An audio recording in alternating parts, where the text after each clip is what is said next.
Hello, everybody, and welcome to another episode. Actually, this is the first episode of the relaunched Renegade Arcade. This is brand new year, so we figured we'd start off swinging here. This is Kiona, your host, and with me I have Brock. Good morning, Night City! And Tyler. Heyo! So, guys, we are here to talk about our favorite games of 2020 and look ahead to 2021 and also cover a little bit of news stories because we do have some. CES was this week, so there were a lot of laptop announcements, gaming laptops, gaming desktops, especially laptops, it seemed like. Yes. Like Asus, Republic of Gamers, they did a lot of laptop announcements. Razer has the Razer Blade, the Pro 17, and the Razer Blade 15. Which look pretty darn cool, man. Mm-hmm. Like, I could go for a Razer laptop, even though they're ridiculously expensive. They're worth it, though. Yeah, they are. Razer stuff is always worth it. Yeah, it's going to be like a 3080 with, like, tons of RAM and all that. Oh, yeah. So, yeah, pretty awesome, man. I'm very interested in that Republic of Gamers stuff. I think they look pretty cool. Yeah. I like their presentation, too. It was actually pretty slick. It looked like something out of Cyberpunk 2077, actually. Didn't break as much too. Yeah. We have Lucasfilm Games instead of LucasArts. I hate it. I don't like the name. They should have just gone with LucasArts, but I guess they're trying to differentiate between themselves and the old stuff. But I guess bring back the old logo. Yeah. Mm-hmm. I know the old logo was awesome. And remaster of the old Battlefront games. A couple of cool announcements, though. It looks like EA might be losing the Star Wars license soon because I think they did. I think so. Yeah. So See, this is good news with like an asterisk by it for me because it's Ubisoft who's going to make this game. It's apparently going to be an open world Star Wars game, and it's made by Massive Entertainment. Massive is the team that is behind the Division and Division 2, so they're pretty cool. I mean, if nothing else, we'll get like an awesome intro video at like E3 or something about it. Yeah.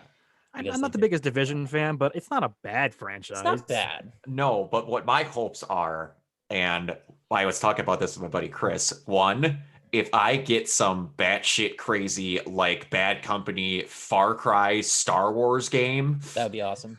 Or somehow, because Ubisoft hates themselves, they make an Assassin-style Creed game in space before they ever make one in Japan.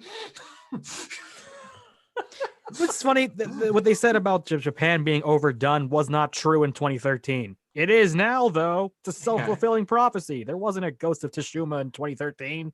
That's right. But if they go down like the Assassin's Creed, like where they actually have like do the same amount of care of how you made kind of like a Dark Souls-ish game, which was in Fallen Order, and just do like an actual stealth-based kind of thing, that'd be kind of fun, in my opinion. Yeah. When you said Battlefield, though, it reminded me of a conversation I had with a friend a couple days ago where it's like, wouldn't it be awesome if there was like a Vietnam-style Star Wars game where it's just like, you're fighting on a jungle, and this thing's coming out and shooting at you, and you're like, you don't know where it is. And I'm like, yes, that would be fun. Do you guys want it to be Jedi or Force-based, or do you want it to be more like 1313? 1313. Yeah, me too. Like 1313. Because I feel like they got that covered with Fallen Order, It's like... Yeah. Yeah. One thing I'd like to see, and it'll never happen. It'll never, ever happen. I've always said I would want to see a snuff film that takes place during Order 66. Oh, what would that even look like? I don't know. But can you imagine a game where you are the clones and the entire game is tasked with you hunting down the Jedi? It'd be like Republic Commando, but you're evil. Exactly. They were going to make a sequel. They were going to make a sequel, but it was going to be called Imperial Commando. Yeah. That might have been what it was going to be. All your boss fights are Jedis. Make that sequel. Make it. I hope Massive Entertainment is listening. Does that mean the first Jedi you're going to kill? Does that mean the first person you shoot is like, go kill that youngling over there? Those are our default enemies. But Master Anakin, can't find any other Jedi. I love so much that they had to call them younglings because they couldn't outright say that Darth Vader murdered children. But it's so clearly, it's like, he killed children. The case. Call it what you want. Yeah. But it's okay because, he wanted to take his mask off. which You is did. Oh man, that which reminded is me of his the Red Letter right. the Red Letter Media review, where it's like, you still want to make the argument this is for family, as it cuts to a picture of a family as Anakin screaming in the background. Yeah. Yeah, I mean, I'm hoping that it's something different and a little bit off the beaten path for Star Wars. Or maybe you can choose if you want to be a Force user or if you want to be just a regular like Han Solo type or Is something. there an M-rated Star Wars game, or is T the only high it's gone? I think it's just T. I don't think there's ever been an M-rated Star Wars game, right? The Force Unleashed. think That was a T. That was a T, right? The Yeah. closest you probably would have got would have been 1313. Yeah, Probably. yeah, 1313 definitely. Yeah, Amy Hennig doesn't know what she's talking about, so why would we do it? People don't like single player games. Of course. Okay, so they're saying it's brand new, story driven, open world Star Wars. So they're not saying that it's going to be like a multiplayer thing. No. Which I'm Yeah. fine with. I'm fine with it. Although, if it's a Ubisoft game, there's going to be watchtowers to climb and lots of collectibles. Okay, let me tell you, because we're talking about our top games of 2020. We're not necessarily doing a top 10, but I played like 3 Ubisoft games in the past few days, and I'm sick of it. Except I love Immortals. Yeah, Immortals is good. We're I made a bad about mistake when I was younger, when I played like, I think Assassin's Creed 4 and then Assassin's Creed Syndicate like right after each other. Don't do that. Yeah. Don't It's do like that. one's a great game, one's an all right game, but they Mm. blur over so much that you'll just We'll get right back to Immortals, but the sad part Yeah. is this Ubisoft is 1,000% aware, because anyone who has ever played Far Cry 5, the very first thing that you do is go on an island, go correct a radio tower, and then the guy who's below you, I believe his name was Dutch, goes, well, it's a good thing we only got one of these operational. Gotta be annoying if you had to do that to like 50 of those, and then it cuts. And then in the next game, it's an Assassin's Creed game where you have to do it like 40 times. Anyway, Immortals. I'm one of the few people that likes Assassin's Creed Odyssey a little bit more than Valhalla. Okay, maybe we'll get into this more when we talk about Valhalla, but I'm like, I like Odyssey. There's a lot to like. I just think it's too big. I think Valhalla's too big. I thought Valhalla was smaller than Odyssey. It didn't feel as big.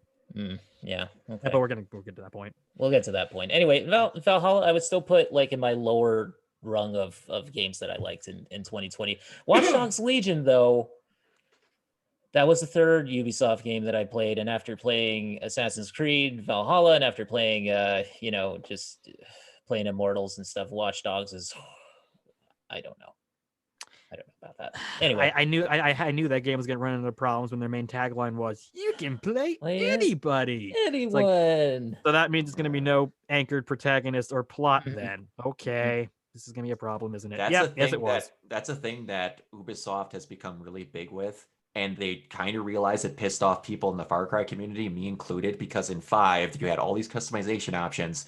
You couldn't see your character, and every time you just called, "Hey, deputy, how's it going?" Don't do that. No. Give your character a name. If you're going to be customizable, make you see it. 6, you're going to have third-person camera views in cutscenes, and you'll have a name. They can learn. They just don't do it in every series. They do you have a learn voice, one though? name at a time. Do you have a voice? You will have a voice, apparently. Apparently. And well, in these... but then again, okay. By this logic, I already know the female voice is going to be better than the male voice, because every time Definitely. there's a choice, it's every time. game. Every game. Like I'll tell you how I played Odyssey. I'm like, I'm gonna pick Alexandra. Oh nope, I'm playing Cassandra. I listened to that guy's voice for 5 minutes and went, I can't take this seriously. Even in Immortals, I play as a female version of Phoenix. Yeah. Don't know why every time. Their voices and their costumes, and 9 times out of 10, how they're handled in the game is better, no matter what game. Although it came out with Odyssey that originally Cassandra was going to be the protagonist anyway. That's why it works better, because it was written for her in mind. And then Ubisoft guy went, "We need to have a male choice." Same thing with Syndicate. Evie was better, but that's besides. Yes, she was. Evie was a lot of fun. Yeah, Jacob Evie was just some cool. random asshole. Evie's the one joking about going, "I'm going to look for ghosts with like Charles Dickens, and I'm going to have some fun." Like, why would you want to play as the other character? Yeah, Evie's definitely the best of the two. Okay, so item number 2 is we have another Lucasfilm Games thing, another LucasArts thing. I'm going to just say LucasArts because that makes me LucasArts. feel better. Yeah. Just, So they are teaming up with Bethesda and Machine Games to make a new Indiana Jones game. And we don't know too much about this one. no, just like a but, little teaser where it's like, yeah, maybe even little play the Indiana tease. Jones theme. Yeah. Yep. So, Which that's one where I've played maybe one Indiana Jones game, and I've heard from people that have played others. They've never really had that hot of a track record. not No. really. Not I really. think I played Yeah. Fate of Atlantis back in the day. I don't Yeah. remember Yeah. it being the worst, but that's nostalgia talking. Yeah, I mean, I think that it's been out of the spotlight in terms of games for a long, long time because Tomb Raider came and stole it, and they I think just the, never la- really the had last to one was make probably like another the Lego Jones Indiana game. Jones games are probably the last time That's it showed pretty up in much any it. game. Yeah, and that was Yeah. like 2012. It's like 2011-ish. Yeah, you had Tomb Raider and Uncharted, so there really wasn't a Yeah. point. Yeah. But now there is. I'm actually very excited for this because, okay, Bethesda, that's the scary part. But the good part is Machine Mhm. Games because they're actually a really good developer. Mhm. Mostly. I like Wolfenstein. Yeah. I I don't know about okay, New Blood. You I didn't probably play New can't Blood tell. yet, You so. can't tell, but I have a BJ Blazkowicz figure right behind me. I Is it love nice? the new games so much. Nice. Yeah. Not the Now- co-op one. That didn't happen. Question: New Do you Blood was a little weird. do you honestly think that they're going to get Ford to voice? No, absolutely not. He won't do it. Okay. He won't do it. Okay. He won't do it.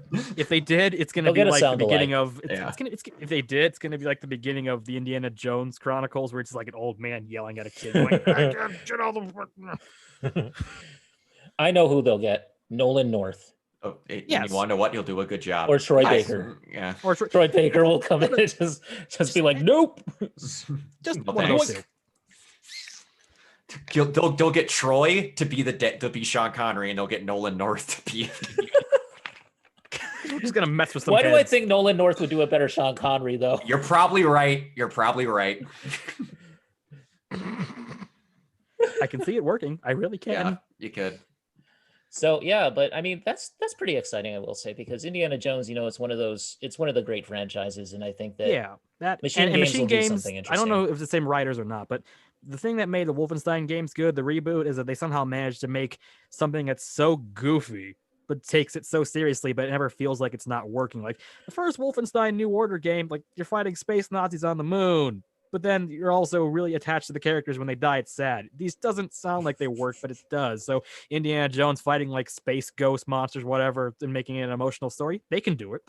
If nothing else, it's in their wheelhouse because it's all about killing Nazis. Exactly. I was just about to say, And I feel Indiana like Jones this, is at his best when he's facing Nazis. Exactly. And And this- add a this little feels like- supernatural element to it, you're fine.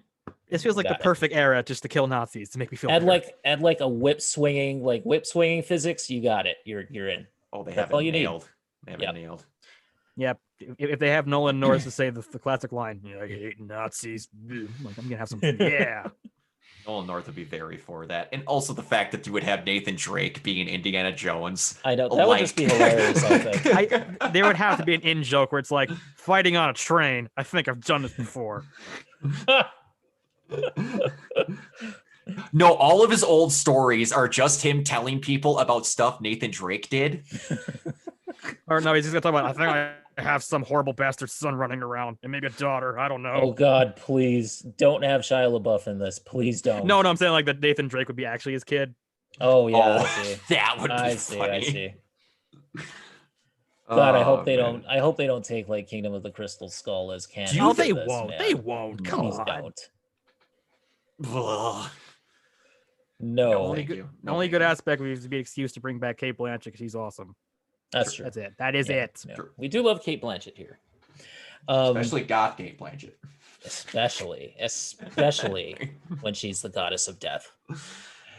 All right, so the third kind of, I guess you could call it a news item because it does tie into what we're going to talk about eventually. Is we had the CD Projekt Red co-founder apologize for the state of Cyberpunk 2077 on video, on So- camera. Kiona, you watched this. Did you, Tyler? I did. Of course I did. Did anyone else feel like just about 5 feet to the other side of the frame, the Polish government had a gun to his head? Yes, it's absolutely because Probably. CD Projekt Red is such a big deal in Poland. If I recall correctly, I believe the Polish ambassador gave Barack Obama a copy of Witcher 2 once. Well, they also Did gave they? them a. They I don't did. know if I don't know about, but they did give them a metric assload of money to help them with Cyberpunk. Mm-hmm. Yeah. Mm-hmm. It's like this is beyond a game. This is a cultural export from Poland. Kind of subsidized in a way. Yeah, that's interesting. Well, it's in and got to of be one of the itself, but- biggest things they have there. CD Projekt Red's pretty big, and Yeah. Yeah, yeah, true. yeah.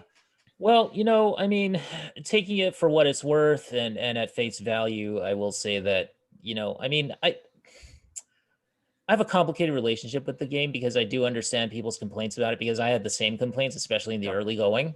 Yep. But we'll talk about this more as the show progresses. But I came around to really actually liking the game. Like there's a good game in there. There Mhm. really is.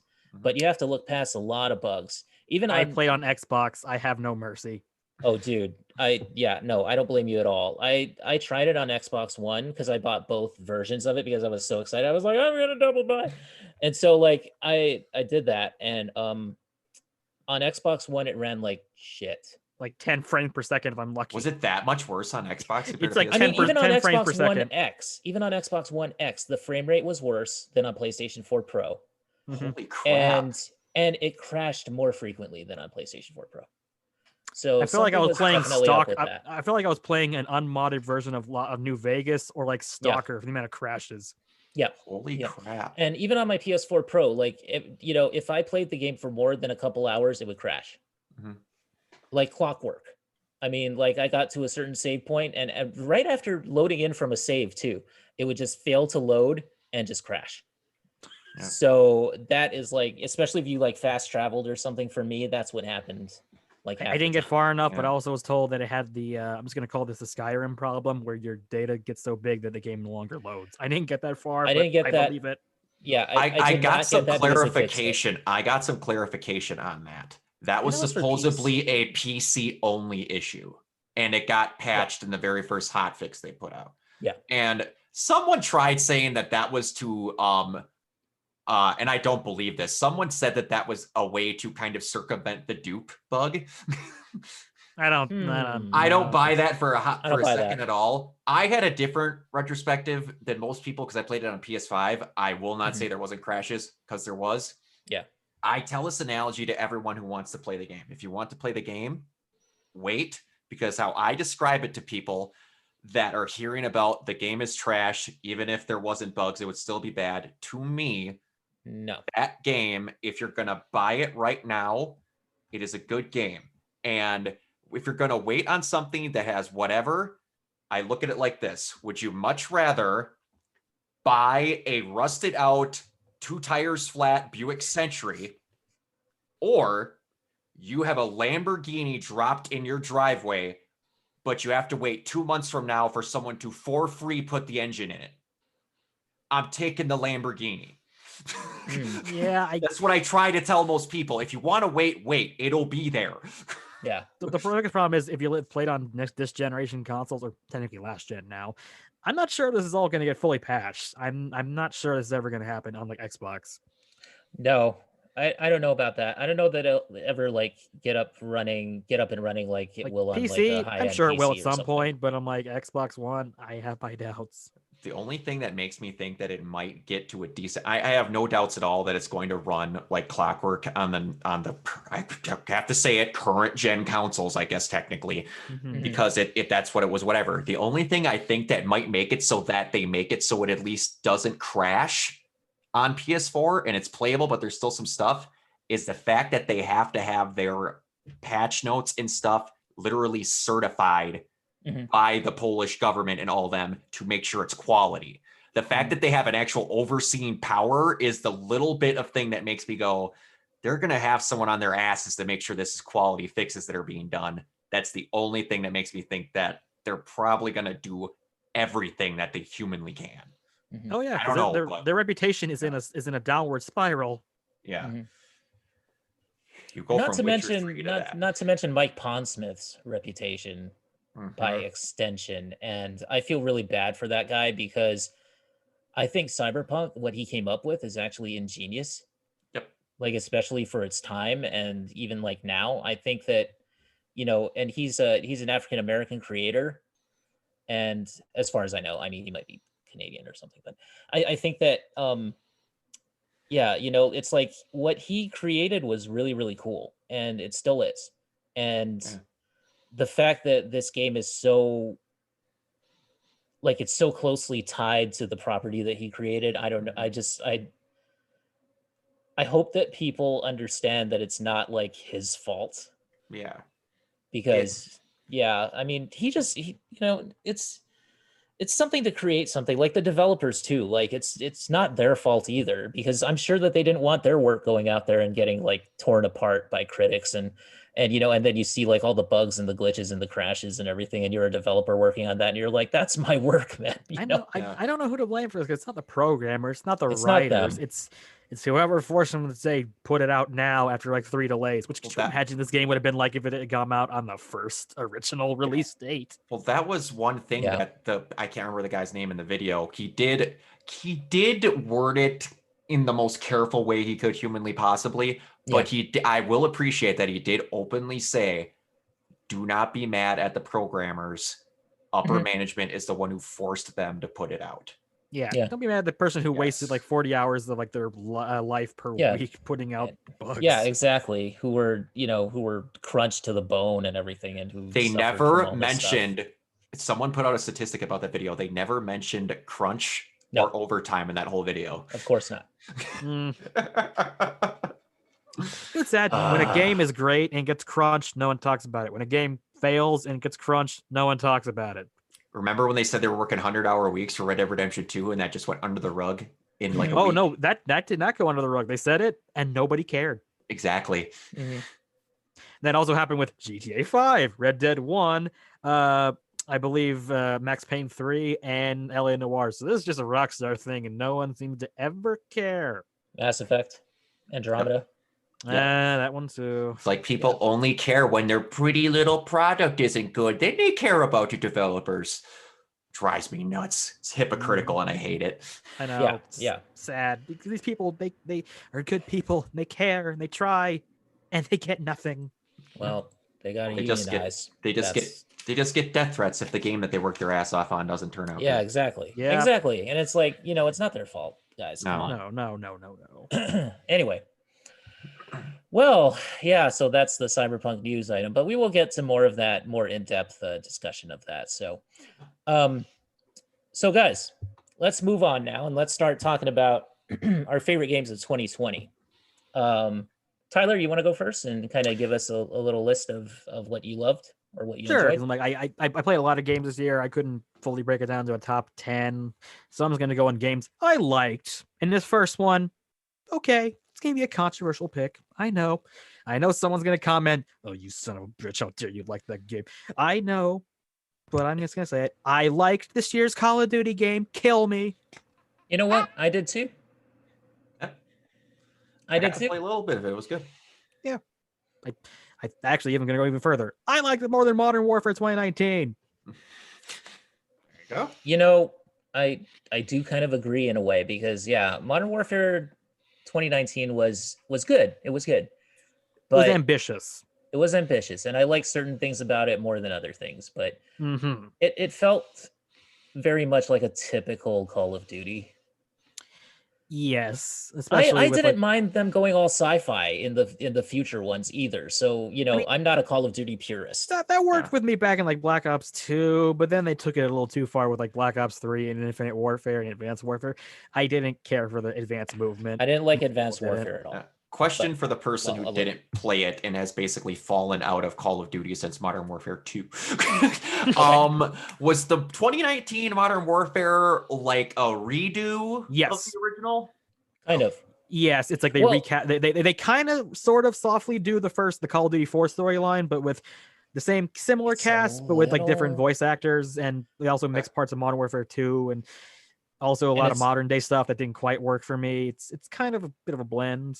It's a little different too because the very ending sort of teases like a certain member of the crew coming on board. Oh, that game's a year old. Just say it. Say it. Well, it's like because the main game is like your Captain Price is one of the main characters, and Captain Price, and then at the end, there's this new guy who joined in. Like you don't get your character. It gives you got a character name. I forget his character name, but at the end he goes, "I'm gonna call you not by your real name anymore. Your name is Gaz now." It's like, oh, I caught that reference. And then it's like, I'm putting together a big old team. This guy, I'm gonna call him Ghost. This guy, I'm gonna call him Soap. We're gonna be. And General Shepard told me we're gonna call it TF-141. It's like this is just full on. It's basically like when it's basically X-Men Origins Wolverine when like oh my god, when Stryker comes in there and goes, we're putting together a special team. That's funny. Special privileges. That's funny. It's exactly like that. I love the gall of that to where people are acting like that's an Avengers style moment in the middle of a Modern Warfare game. Yeah, exactly. And they're like, who's our next target? This guy. His name's Makarov. It's like credits. Yeah, and that was the thing with this current Black Ops is that they recast all the roles. Although this one's weird because it's not a reboot. It's a sequel to Black Ops 1, a prequel to Black Ops 2. Yep. So now, but the characters are all mostly voice changed. Yeah. It's very strange. And the weird thing is with Modern Warfare, they had an excuse because Billy Murray, the guy who plays Captain Price, is like 70, and I think he's retired. You say Billy Murray? Yes, his name is Billy Murray. I'm not making that up. No relation. Wow. Seriously, I remember when I was a kid and I saw the credits of Modern Warfare and I see the word Billy Murray pop up. I'm like, Bill Murray? No, not Bill Murray. But he's 70. He's retired. I get it. The new guy's fine. It's a different take on the character of Captain Price. So it's fine. But then this one where it's like, no, John C. Burns, the guy who plays Frank Woods, he's still doing voice work. He actually what did Woods say in this game that was like weird? I'll get to that in a moment. That's like the most famous moment in the game now. There was like something, yeah. But the guy was not asked to return for some reason, which is weird because he's not really a famous person, and they replaced him with a guy doing the impersonation of his character. So it's like, I don't know why didn't sound great. I get why they didn't bring back Sam Worthington because he's probably doing something important. Too expensive. I don't. And also on Days Gone too. And Hudson came back and he's voiced by a fourth actor for the fourth time in 4 games. It's like a running gag. It was Ed Harris, and then it was Michael Keaton, and then it was a nobody guy, and now it's a better sounding nobody guy. I wish it was Michael Keaton again, but that's just me. Actually, Ed Harris is my favorite take, but this current guy, I like that. That is a heck of a switch to go from Ed Harris to Michael Keaton. I know. Yeah. That annoyed a lot of people in Black Ops 2 where it's like, who the heck is this guy? He doesn't even remotely sound like Ed Harris. He just sounds like Michael Keaton playing Michael Keaton. But it's a sequel to Black Ops 1, but it's a prequel to Black Ops 2. Yep, same here. And they introduce a new cast of characters and some old ones. Only like 2 of them actually apparently. Mason and Woods are still in it. They're still in it for, whatever reason. And Mason is still seeing the numbers. Oh my, okay, that's the only thing I remember about Black Ops ever. There's one mission where they mention the numbers. They don't double down on this. Well, he still sees it though. I mean, that's he still but they bring it up, and I'm just like, why are you bringing? Well, to be fair, the mission is a mission that goes back to a Black Ops 1 mission, so it's like, it's fine. I don't know. It bugged me though a little bit because I was like, okay, so you guys are bringing up the numbers again, and it's just like.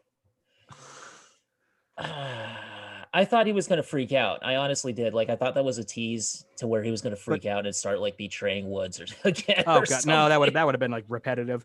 But well, I mean, it's Call of Duty. I was going to say, oh no, Call of Duty being repetitive. I know, but like, okay, it's actually a pretty good campaign. I'd say it's the best one since Black Ops 2 because they brought back choices. I'm surprised it took them this long to do that in the last 8 years. There's actually dialogue options. There's kind of side mission choices. You can talk to the people and learn about them. There's a mission that's just straight up Hitman. Like literally you're killing guys and dragging them into like lockers, Hitman style. Oh yes. That was cool. I like that. There's a mission that rips off the Stanley Parable of all things. That's something. Okay. And there's a twist here. That's a combination of should I mention a spoiler because there's a twist at the end of the game? There's a twist. Spoilers, That's an end. It's a twist. That's a mixture of KOTOR and BioShock. I was glad that they did do something twisty towards like the end because I was like, kind of because like, okay, you start off as like Mason, you kill some Iranian terrorist dude, and it's like, I work for this Russian bad guy who's loosely based on a real life person that may or may not been real. It's kind of an interesting little twist thing. And then they're like, we recruited this super team of a British lady and a Jewish guy from Israel, Frank Woods, Mason, this new asshole CIA guy who looks like exactly like Robert Redford, and this new character who we're just going to call Bill, who you can customize with your own name, identity, skin tone. There's no voice though. But yeah, of course. But then everyone's like, we don't. But everyone's like, we don't like you, and they're very unfriendly, and they say a lot of weird stuff. And then in the second to last mission, it turns out you're not even a real person. My character name, my character name for Bell was For Whom the Bell Tolls. That's funny. But the twist is, you were a bad guy that got shot and then was brainwashed to be a good guy, and that everything you've been thinking, all these dreams of Vietnam, are a lie. And that's why the Stanley Parable thing is like behavior. That is the plot of Silent Hill Homecoming.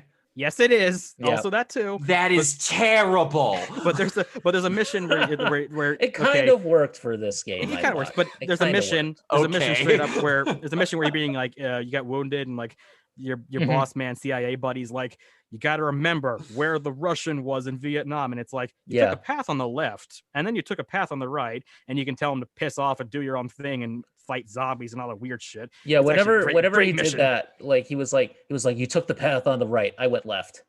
Yeah, and you can commit suicide, and he'll go like, sure, you committed suicide, whatever, reset.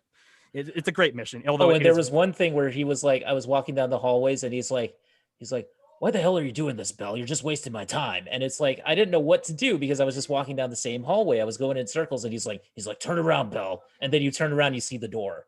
Oh, so that mission turns into PT at one point because you're in a corridor going in a circle. Yes. And it's like, it speeds up, it slows down, it turns into Alice in Wonderland at one point. You get a freaking like Jacob's Ladder like monster that follows you at one point. There was a freaking weird ass thing that totally made me jump at one point, where like you walk past a door or something and somebody like jumps out at you or something. Yeah, that was a cool little bit. That mission's great. But like I said, the twist is you're not real. You're actually a bad guy. And then you're giving a final choice where it's like, well, tell me where the bad guy is. It's like, I can tell you where the bad guy is, or I can lie to you and not tell you where the bad guy is. Yeah. And the good guy ending is the usual. We beat the bad guys. We're all cool. And the CIA guy looks like, Robert Redford just pulls a gun and shoots you because he's a fucking dick. Yeah. Because this is a CIA asshole. Yeah, that guy sucks. I really like that character because of how much of a smarmy asshole he is. But then the bad ending is amazing, where it's like you tell them we're gonna go to like Pripyat in Ukraine, and then you just show up with like 30 Russians and you just murder everybody, including Woods and Mason. Whoa, and the game just goes, "Yep, you killed them." And then you detonate nukes, and then you blow up Europe. And then Ronald Reagan gets like freaking screwed over. He's like, oh my God, democracy will end. And then the endings is like, we Russians defeated America because of you. And they congratulate you. They don't shoot you. They're actually best friends with you again. So wait, the bad ending's amazing.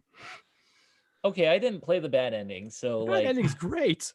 That's new to me. Where he literally goes like, there, comrade. It's okay. You got brainwashed by the CIA and tried to murder me a couple times. No hard feelings. So what's the canon ending? The canon ending is, of course, the good ending where you stop them and probably die. Because, you can't have the two main Black Ops characters die. I don't know. I liked Black Ops 2 and they weren't in that, and I liked Black Ops 3 and they weren't in that either. No, they were in Black Ops 2, Woods and Mason. They were in Black Ops 2, but not in the future parts.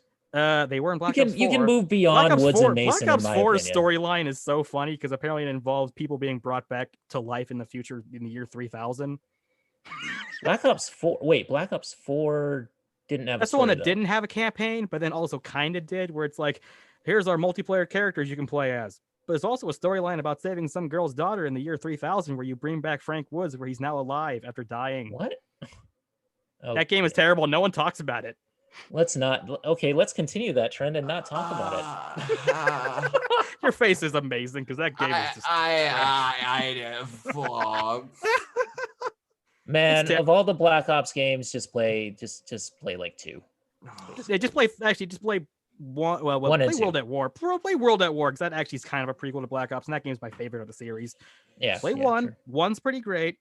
2 is pretty good.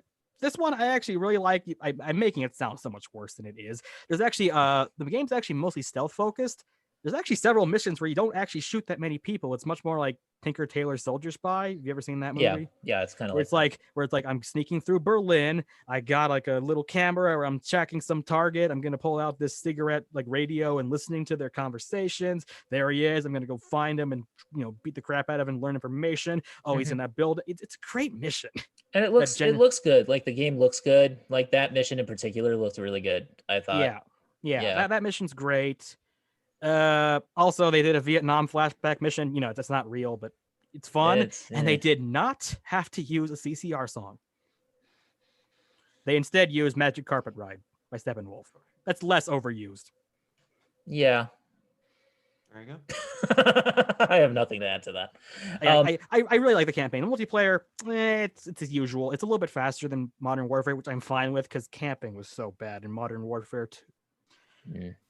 And zombies is back. It's fun. I love zombies. I love the zombies mode. It's really fun. Oh my god! Like I could turn this into an entire 5-hour episode about the lore of Call of Duty Zombies because I know all of it. I don't know why I do. I know more about the lore than my own mathematics. It's fun. It's cool. I mean, it's not my favorite iteration, but it's better than Black Ops 4.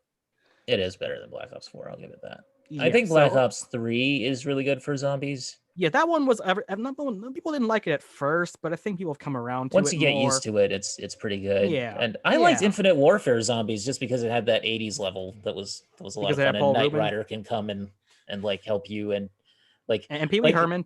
Knight Rider literally. Michael Knight literally comes in there and he helps you. David Hasselhoff comes in there and he helps you. Isn't and Cassandra he will Peterson pick you in up that? if you die? I'm pretty sure it wasn't. Elvira's in there, wasn't she? Elvira's in it too, yeah, and Kevin Smith is in it too, of all people. It's like 80s the level.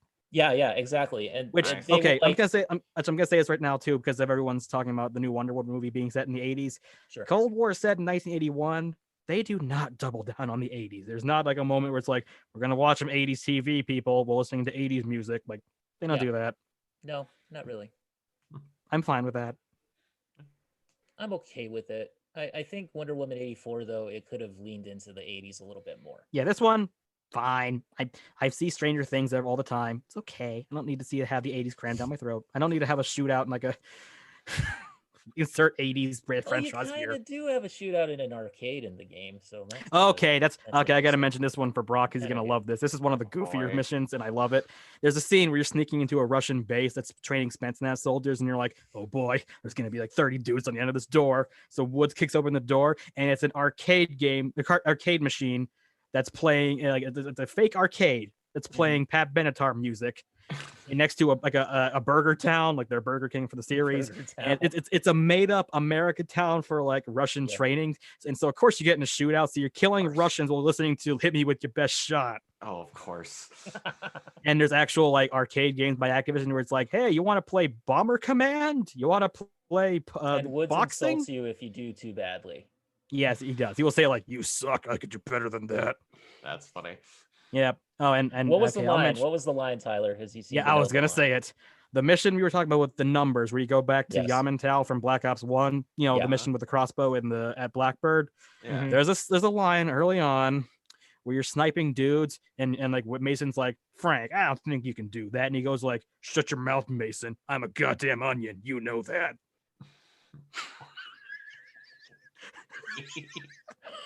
This line has been memed to hell and back because no one knows what is he trying to say. Is it like I have layers? Is this a Shrek reference? It's a Shrek reference, maybe. No idea. He's calling himself an ogre. I don't know what that means. Or I think someone said it's like how the Onion, the website, got its name from because the Onion used to mean like you're an expert, you're an onion.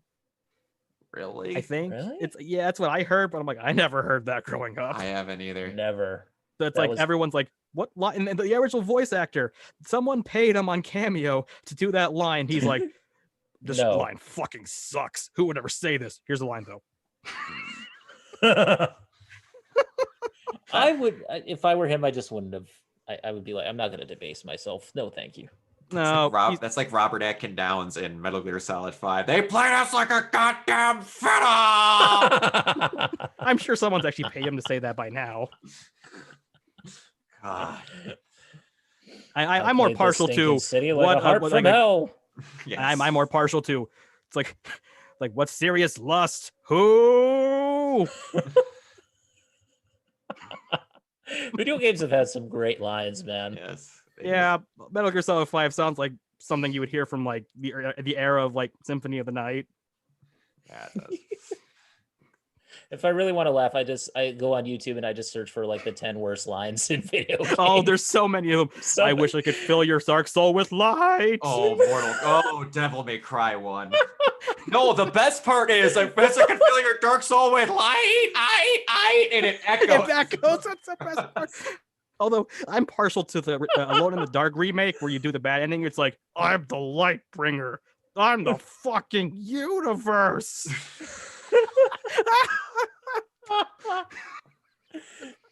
Oh, the Mega Man line too. What was that one where he's like Mega Man, you must go stop Dr. Wiwi.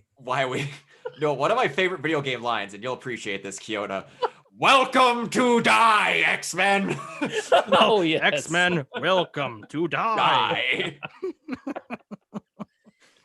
Japanese translations for the win. Or what was the other really bad one? It's from some random cover-op shooter, and it says, "I feel asleep." I think that's actually from Metal Gear Solid, the NES version. It could be. It's the worst. Oh, all the Shenmue videos too are great as well. Yes. Oh, Do you All know your any base now belong sailors? to us. Do you know any sailors? how have we not mentioned Resident Evil yet? You were Oh, yeah, almost man. a Jill sandwich. Wow, what The a master mansion! of you, the master of unlocking. Master of unlocking. Oh, Video games have certainly evolved, or maybe not. Man. sometimes for the worse, sometimes for the better. Oh, Yeah. Yeah, and also that's probably a good thing they didn't in Black Ops Cold War they didn't bring back any of the old famous Woods quote. He does not yell, "You can't kill me," or they don't play the Black Ops theme where it's like a rip off on like Kashmir. It's like that's not in the game. That's probably a good idea, actually. Yeah. All right. Cold War, actually a great game, even though we're making fun of it a lot because it's very easy. Give it a play. That's far better than Modern Warfare. They didn't take off the Russian government this time. Mhm. And play zombie mode with me. I'll play it. I'll play it with you. Although I have noticed the community calls the last thing they say about all this. There's a giant asshole like Big Daddy zombie that fights you in the map, and I've noticed the zombie community just universally calls him the Big Chungus. The Chungus, yes.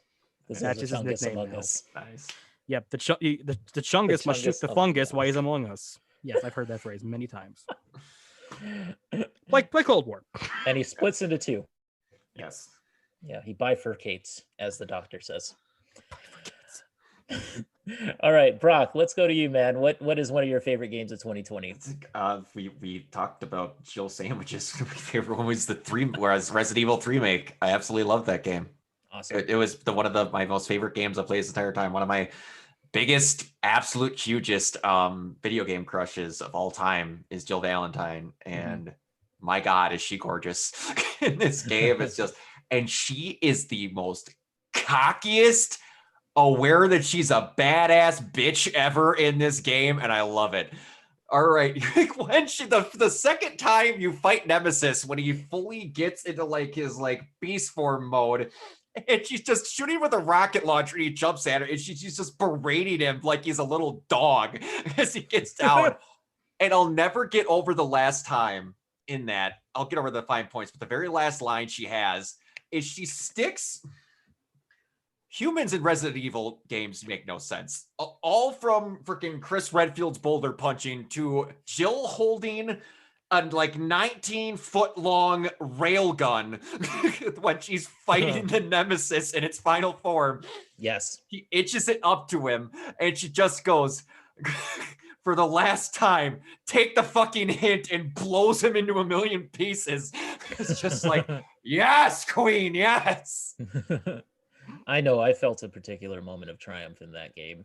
That's how I that want moment. I am perfectly fine with the first person as they have them now. I kind of want it to end with 8 because I think they nailed perfectly how every Resident Evil game should be, item wise, story wise, like mechanics wise, everything in the 2 and 3 remakes. They're perfect. Absolutely perfect. Keep it as it is. They're great. The item with the little pouches that you get going through, I had no complaints. Yeah. I will tell you, that is one of the games that I almost put a hole through my TV platinuming. Capcom, really?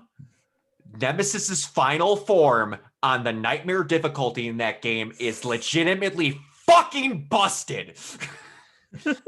Because you have to perfect form dodge that slam attack he does 5 times in a row. Yeah, no. And if he hits you once, you're dead. And you know how in like lower difficulties, like you have to send those battery pack things in to get back to the gun to shoot it again? And how if in lower ones you can get like 2 at a time? You're lucky if you get 1 each time.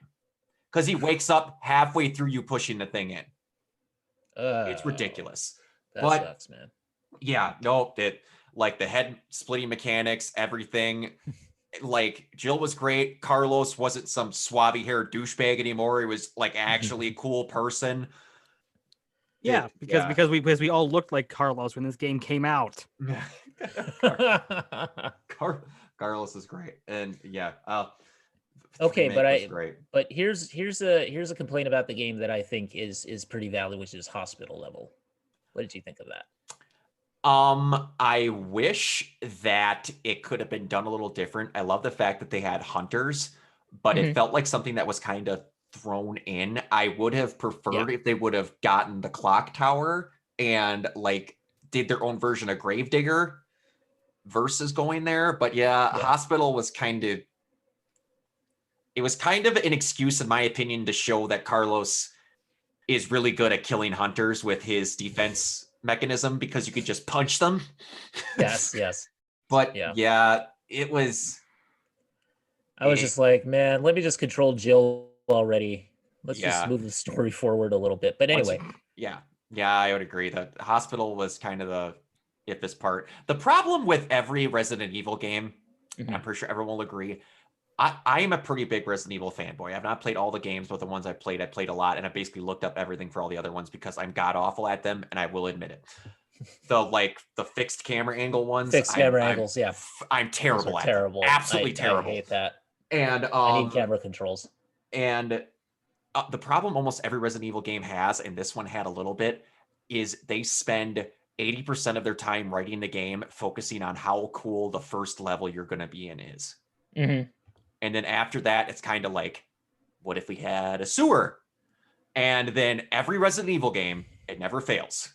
It kind of reminds me of every single Destiny DLC that comes out. Like whenever they do a Destiny DLC, the first level is always really cool and has a lot of stuff happening. And then after that, it's like, go and grind for this item and go and grind for this and go and grind for that. And just, like that first level, why couldn't you just keep it like at the quality level of that first few moments in the DLC? Exactly. And this is a Shinji Mikami problem, I'm going to label it as, because Evil Within has them as well in every other game he works on. All those games go town, blank, lab. Almost every game he's in, it starts in something close to a castle or a sewer, and then a lab. It's every one. It never fails. Like even in the middle of Resident Evil 8, in the middle of bumfucked Louisiana, they found a lab in the middle of the woods because there had to be a lab because it's Resident Evil. Yeah, actually, of course. Yeah, I don't think there's been any game where they just skip out on the lab. No, even the stupid movies do that. Yeah, there's always a lab. Yeah, but you were right. I could have taken the game being a little bit longer, but the weird thing is that game had the exact same problems the original game had. Exactly. Yeah. So like a lot of people that are complaining about it being short or being more action oriented or anything like that, that was the first Resident Evil 3 was like that too. Yeah. I can't wait for the shitstorm of that rumor that keeps gaining more and more ground that they might have their final remake before. Uh-oh. Mm-hmm. If that ever goes through, that is going to be the most. You think that Cyberpunk had a lot of pressure on it. You're remaking RE4. What was considered the greatest game ever released on the GameCube. You better watch yourselves, Capcom, if you do it. You do not need to. RE4 is fine. Here's the thing. Why don't they remake Code Veronica? Because that would make too much sense. Just watch. They're gonna turn the main bad guy from some small Napoleon into being a big guy just to mess with people. I wanted them to remake Code Veronica more than 3. Yeah.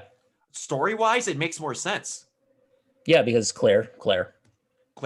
And just the way they go through the whole story, like how they do it with these remakes, like progression-wise, it makes too much sense, but Yeah. whatever. Yep. Capcom, But I still appreciated this, and visually, it's a stunning game. I think. Oh yeah. I didn't say much on this. I liked it. I thought the Resident Evil 2 remake was a little bit better personally. It is, in my opinion. I obviously the stuff with Nemesis is a lot more scripted than Mr. X. And that's kind of what I loved about the second one so much was you just don't know what Mr. X is gonna do. And you also had the limbs. You could shoot the limbs off the zombies instead of just having to do headshots all the time. Yep. So Yes. yeah, they the had good thing about this game is you can now play it with just a knife. You can do it. You couldn't do that with Resident Evil 2 remake. Yeah. You get to the I don't Birkins get boss the fight knife. and you would then kill yourself from the frustration. You can once you get the infinite knife. It's just really, really hard. Exactly. I do. I love Jill as a character, so that was a lot of fun. Yeah. She doesn't get enough play in those games after that. Like she got really kind of shafted in 5 a little bit. Got And shafted in then- the movies. Okay, maybe shaft is the wrong use don't of even. shaft is probably the wrong use of phrase with the amount of tentacles in this game. But well, that is true. But bring It's Jill back. Like bring Jill and Claire back more, please. Resident Evil hentai. Give me them girl. Oh boy. No. You saw those the Prager, the Plagas, like the way they kill you. You know people are getting off of that. The black licorice monster. Yeah. Oh, The no. Yeah, that's it, Plagas. that's The it. Plagas. Yeah. Yeah, where it eats you and you kind of die. Also, but not really. That is one of the biggest things that showed up in 3 is that they changed Nemesis to be a messed up Plagas virus.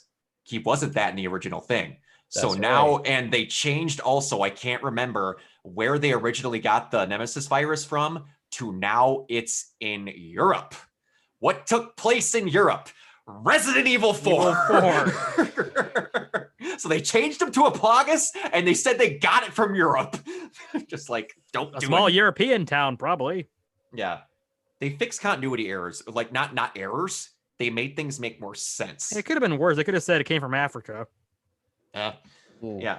Then we don't want to talk about Resident Evil 5. No, I am one of those people that will defend Resident Evil 5. Could they have not had the extremely racist African tribe in it? Yes. Okay, I kind of like 5 because of its goofiness. 6 though is where I draw the line. Well, somewhat. 6 is where they directly quoted, "We want to chase the kids that play Call of Duty games." Yeah. Although Yeah, 6 was not. although great. that one is a No. game where it's like that game I think is it's the equivalency of like not The Room but like a really trashy B movie where I'm like I can have fun with this by just laughing You at it. can, You can. but it's not a Resident Evil game, Yeah. really. Which You one of might- the 4 campaigns? Yeah, there we go. There's your There you problem. go. Obviously Jake was the best campaign. But, you know, nobody. Everybody's complaining about Resident Evil 3 remake being too action oriented and stuff. And Oh, you sweet Everybody children. remember Ustamak? The really stupid Nemesis knockoff? Remember No, when you you don't. Remember Or when you fought a- remember Sanders, the main villain that turns into a dog monster, then a turret, then a fucking Tyrannosaurus Rex? I was gonna mention the T-Rex. That was like, okay, I'm done. Remember we had Evil Ada clone, but it wasn't Oh my actually Evil Ada. It was Oh, another one. man. Oh, Yeah. fuck it. That game. Let's talk about something else. I Kiona, will what was s- one of your favorite No, games? no, the last well, thing I I will went to is say like, this for Resident la- Evil well- 5. yeah, the last thing. The last thing that I'll say about it is that they do a really good performance of Wind of Madness in Video Games Live, the concert thing. Like, look that up, guys. Really? Yeah, Yeah. they do the song from the game, and it actually That's cool. sounds really, really cool. Oh, the other thing about Resident Evil 5. Bring back Sheva Alomar. Ah, She's Yeah. forever dead in that game. And yeah. she's awesome. Okay, and the last thing I'll say is Resident Evil 3 remake. It's a Mhm. better action game than Operation Raccoon City, which I still remember. Don't. Yeah, we remember that. You know. No, you We do. forget that trash. No. Resident Evil does not belong in esports. Shut up. That was the same year as Resident Evil What? 6 too. It was a rough year. It was a rough year for Resident Evil fans. Fucking hate that game. Okay. Anyway, Kyoto. Yes. Some of your favorite Yes, sir. games? All right. Let me see here. Let me think. Which one do I want to go with first? I think I'm going to talk about Hades There you go. because I did not play it, so go ahead and gush over it. okay, We will well, not spoil it. no. I'm not going to spoil anything because I haven't really gotten that far in it, to tell you the truth, because I'm really bad at roguelikes. So Okay. anyway, it's an action-oriented game, but it's a roguelike essentially, and Okay. it's got some RPG elements and stuff like that. So roguelikes, basically, for anybody who is unfamiliar with it, like I was, is basically you play a game and everything kind of randomizes in terms of like the enemies that you face and the stage order. Like there's no real order to the levels that you go through, and you could hit a boss at pretty much, when you're about maybe 5 or 6 or 7 levels in, or rooms, I guess you could say. And the enemies that spawn are random, and the traps that spawn in the rooms are random. And in the game, you basically, like, one of your major mechanics is a dash mechanic, because Okay. dashes will take you through objects. Like you can dash through basically a column or a pillar or a wall or something and get to the other side of something. Okay. It's the gameplay itself. Like this game was in early access for maybe about a couple years. And Yeah. how they did that was they would basically sign people up, and people would download the the betas or the alphas or what have you, the alpha builds, and they would play it. And Supergiant, who's the team behind Bastion and Transistor and Pyre, they then took the information the feedback that people would send to them, and they would just build the game around the feedback. Nice. So it's almost like a living creature in a way, this game, because it's adapting to basically what players say. The release was very quiet. Also, they didn't really advertise it too much in terms of it getting like a final release. I'm sure they're still taking feedback into account, because apparently like the dialogue never ends in this game, because people Yeah, have been that's- saying that they play it for like 100 hours and get new dialogue. Yeah, this So- game is what I'm going to call the Red Dead Redemption 2 of indie roguelike dialogue game. Is it voiced dialogue or just text? Voice dialogue, Oh, voice. yes, it wow! is. Holy crap! There is And so much dialogue. The voice don't actors even- are amazing, man. I just want to say, like I've also heard the soundtrack is killer. the Oh, yeah. soundtrack is Well, killer. Every game by the studio always has a killer soundtrack. so even Darren Bastion. Korb, Darren Korb is like their sound guy, their music guy, and he's just awesome. Like every single game that he does is awesome. Nice. Very, very nice. So we got some of the voice actors here. Logan Cunningham is the main voice actor who does he does Hades, he does Poseidon, Achilles, Karen, the storyteller. So he's excellent in this game. Awesome. Who else is in here that we might know from anything? Darren Korb is Skelly, so the music guy is actually Skelly in this game. Nice. Skelly is this skeleton creature that you go to whenever you're changing weapons, and you can test out your weapons on him. He's like the training. That's cool. He's like the training dummy, Nice. and you can like test out your weapons on him, and you can do like little dialogue. You can talk to him and stuff like that, and he'll just say things like, "No, man, I'm not here to dish it out. I'm here to take it." And he'll just Oh, that's awesome. yeah, he's a lot of fun, and he's like a funny character, so it's pretty cool. Darren Korb is also Zagreus, which I didn't know that. Anyway, so he's like Zagreus is the main character, right, Tyler? Yes, Zangrease is the main character, correct. So That's Darren the Korb is son of the main Hades. character. Yes. The music guy is the main character. That's awesome. Pretty freaking amazing. I didn't actually know. Really? Huh, I didn't actually Yeah. know that. Nice. And Greg Kasavin is Hypnos. Greg Kasavin is like one of the studio leads and one of the story guys, and he also worked for GameSpot back in the day. So Oh, Yeah, okay. the cast is not going to be full of Troy Baker's not- not in this yeah, cast. yeah. It's Well, someone no, like they that. don't need it. they I don't really like need that it best when because they there's- find some people like that. exactly, there's so many people out there that you can utilize. Yep. You know, if they wanted to, they could utilize us. Yeah. Anyway, The only thing I would ever be good at is playing like a GTA like pedestrian. It goes like, "Hey, dude, you want to play some games?" Dude, I would happily be someone that gets killed. I've always said if I was ever in a TV show, I'd want to be that person that gets killed in the first 5 minutes of Supernatural that starts the case. That's all I ever want. Like, what was your role? I played Body in an episode of Law and Order. Cadaver 6. Actually, oh, that reminds me of the best one, which was I went through. I think it was Jeff Goldblum's like filmography, and his first role was in the original Death Wish, was just rapist number 2.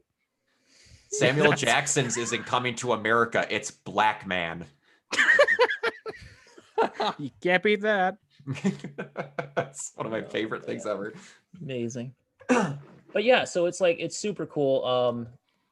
And they always do like songs on the soundtrack. So like Darren Korb will always collaborate with Ashley Barrett, who's a very, very good singer, and I have a total geek crush on her voice.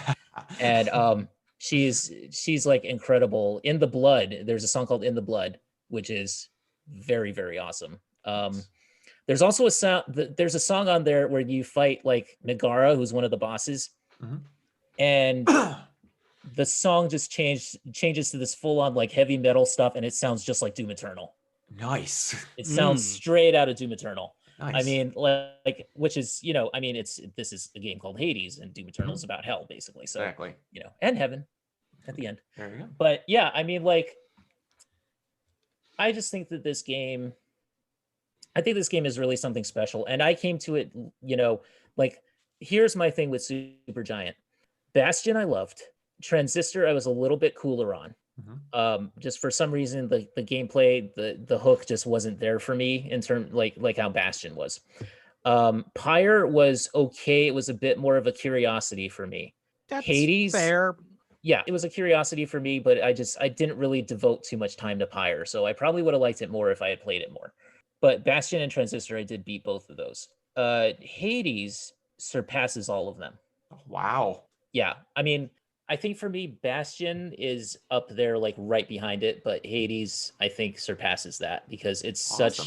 such an awesome experience, and it's got that old school gameplay flow. It's just, you know, if you want something to remind you of, like, in my opinion, the better days of gaming, In the better days of gaming. Hades is definitely it's one of those games where you can definitely, like, you can pay like $25 for it or wait for it to go on sale, what have you. And it's money well spent because you can. It feels like a throwback to the era of gaming where you didn't have to put in $5 to get a Rolodex of what item you wanted. Exactly. Yeah, it is very much that. And the cool thing is there's this little mechanic too, where you can give like a gift to one of your to one of the NPCs that's waiting for you in hell, essentially. Huh. And if you like Greek mythology, you'll get a lot out of this because there's some very interesting depictions of Greek gods. Like, actually, I like the way they depict Hades. It's not straight up, he's evil. It's like, no, it's a little bit closer to what the case which was. He's a morbid guy, in charge of hell, but he's not mean about it. He's not like the devil in terms of how the devil is traditionally portrayed. He's more like, you know, he like sits in his office all the time, and there's Cerberus on his right hand side, and you know, you can go over there and you can pet Cerberus. That's cool. That's all you need. I'm not kidding. That might be one of the closest actual depictions to what was said in Greek mythology. Yeah, he just seemed like a bureaucrat that's just like, yeah, it's just my job. I don't love it, but it's like I have to maintain the souls and they can't get out. I'm sorry. One of the things that I don't know yet and that I've heard alluded to is that maybe you can maintain like relationships with some of these characters. You can. Okay. I mean beyond the typical, like, you know, you go up and talk to them after every mission or something. Like there is like it's not as simple as I'm going to talk to you for 4 missions and then we bang. Yeah. Okay.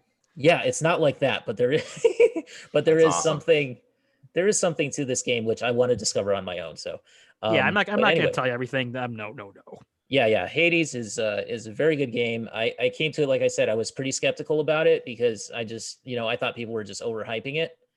But like, no, they're really not. It's well worth the money. So. Yeah, it's my game of the year, and my ringing endorsement is best depiction of Hades since Hercules. There we go. There you go.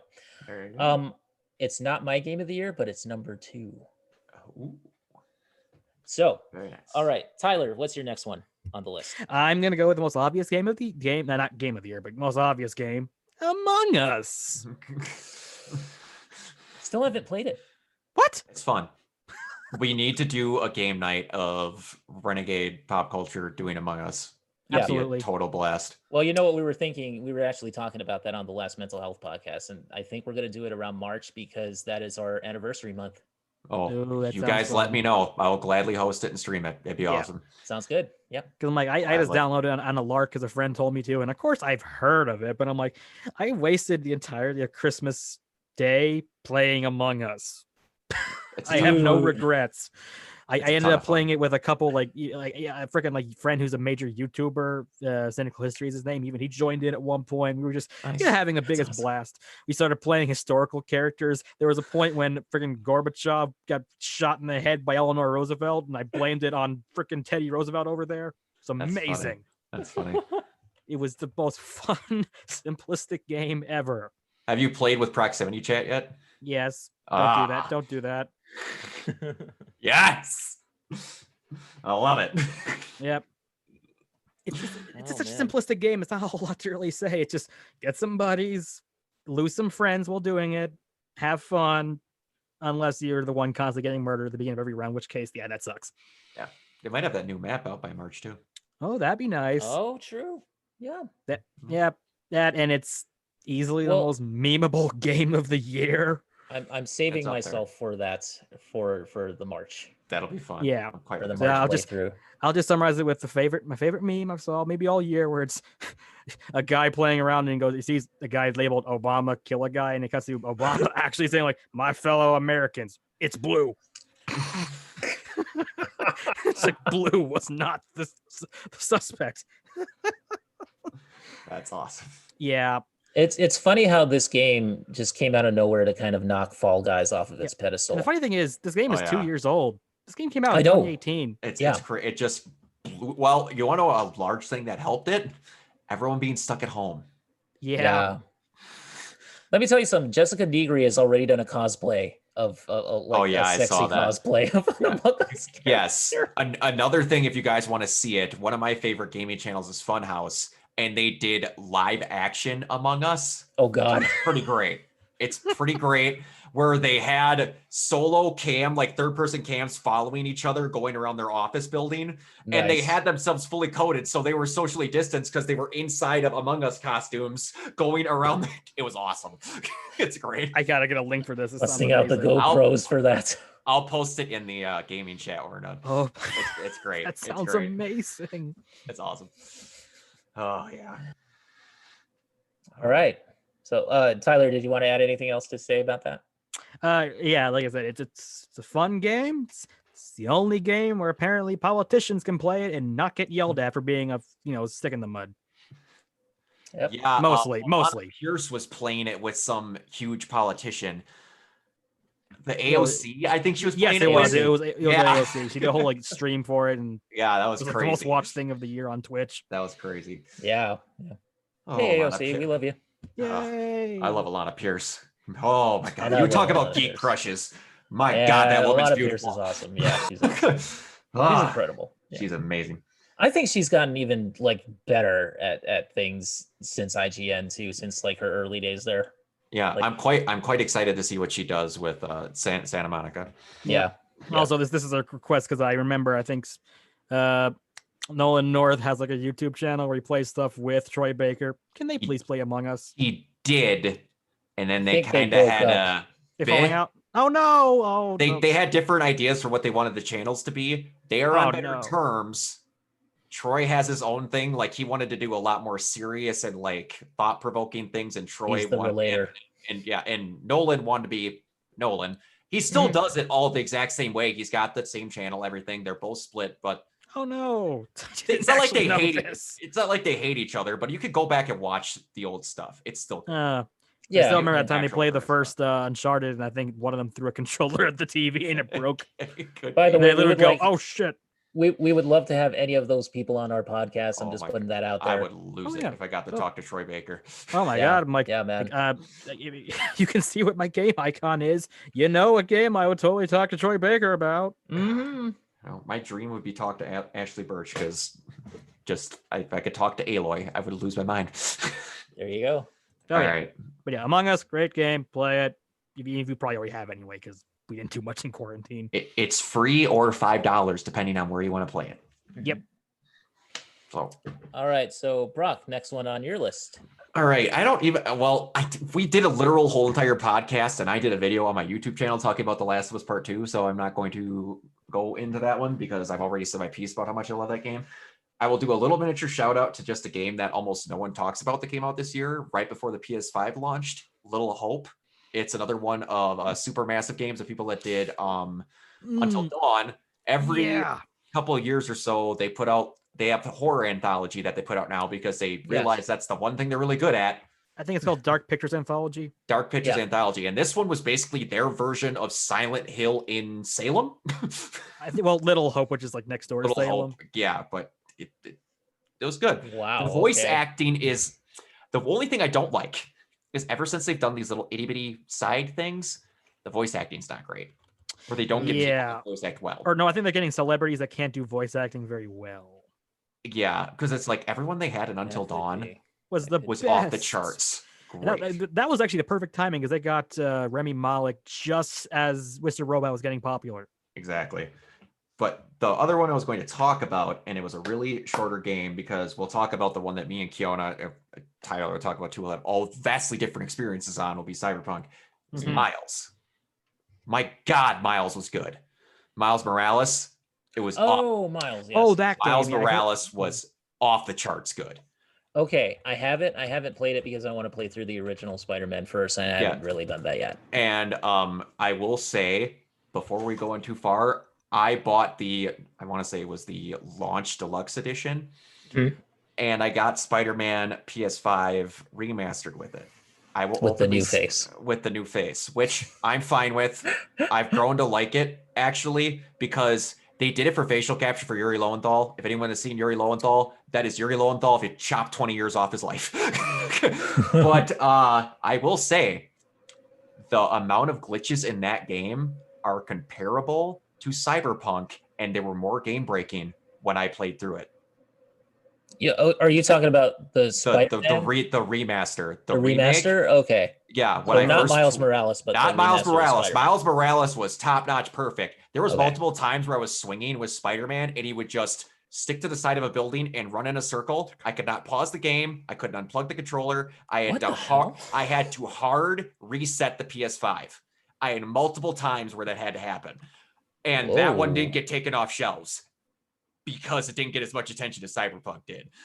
There's a lot of games that came out that had hard, bad shit this year that no one liked to mention, and that was one of them. But back to Miles. That was the first game outside of Astro's Playroom that I put in my PS5, and I had to stop and look because there is chunks of that game that look like it's real. On PS5 at least. And that game's soundtrack is just banging. Every character, there is like 5 or 6 NPCs that you get to know as well as Miles in that game that are only introduced in that game. So are we talking graphical quality good enough that you could fool a local news channel into thinking it was actual footage like Red Dead 2? Yeah, there's points. Not all of them, but if you get the right scene with just Miles talking in his house to his mom, there's a couple of points where it's nuts good. And like Troy Baker's in it, and my God, you can tell it's Troy Baker because Insomniac just went, hey, do the voice. But I could do something. No, do the voice. Okay. You could not have told me it was Troy. I would have told you in 2 seconds of him breathing it was Troy Baker. When you say the voice, are we talking like that time the guy who plays Garrus from Mass Effect showed up on an episode of Fringe where it's just like, I can't tell that's him. Oh, there his voice. Yeah, it's Troy Baker speaking with a little bit of an annoyed pitch to it. That's pretty much what it was. But he's still awesome because he's Troy. Oh, yeah. Yeah. And the one thing I liked about it is it's Spider-Man PS5 with the fighting systems rejiggered a little to make them more tight and more eccentric. The way that he swings is 1,000% different, only in the way that it shows, because like it's little touches. Peter, when he swings, it's very whatever he's doing. Like Miles, every time you swing and you just hang, you'll notice he prefers to try and hang upside down and like actually enjoy feeling the momentum of his swings. Like he's a brand new Spider-Man. Like his transitions over buildings are different.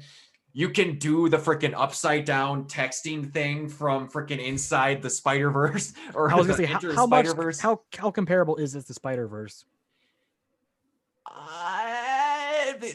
It's up there, but like you fight Rhino, you don't get to fight a brick wall sized Kingpin, but like he's pretty good. He's a little less goofy than the Miles in there, but the guy does an amazing job. I can't think of the guy's name that voices him, but he does an amazing job at it.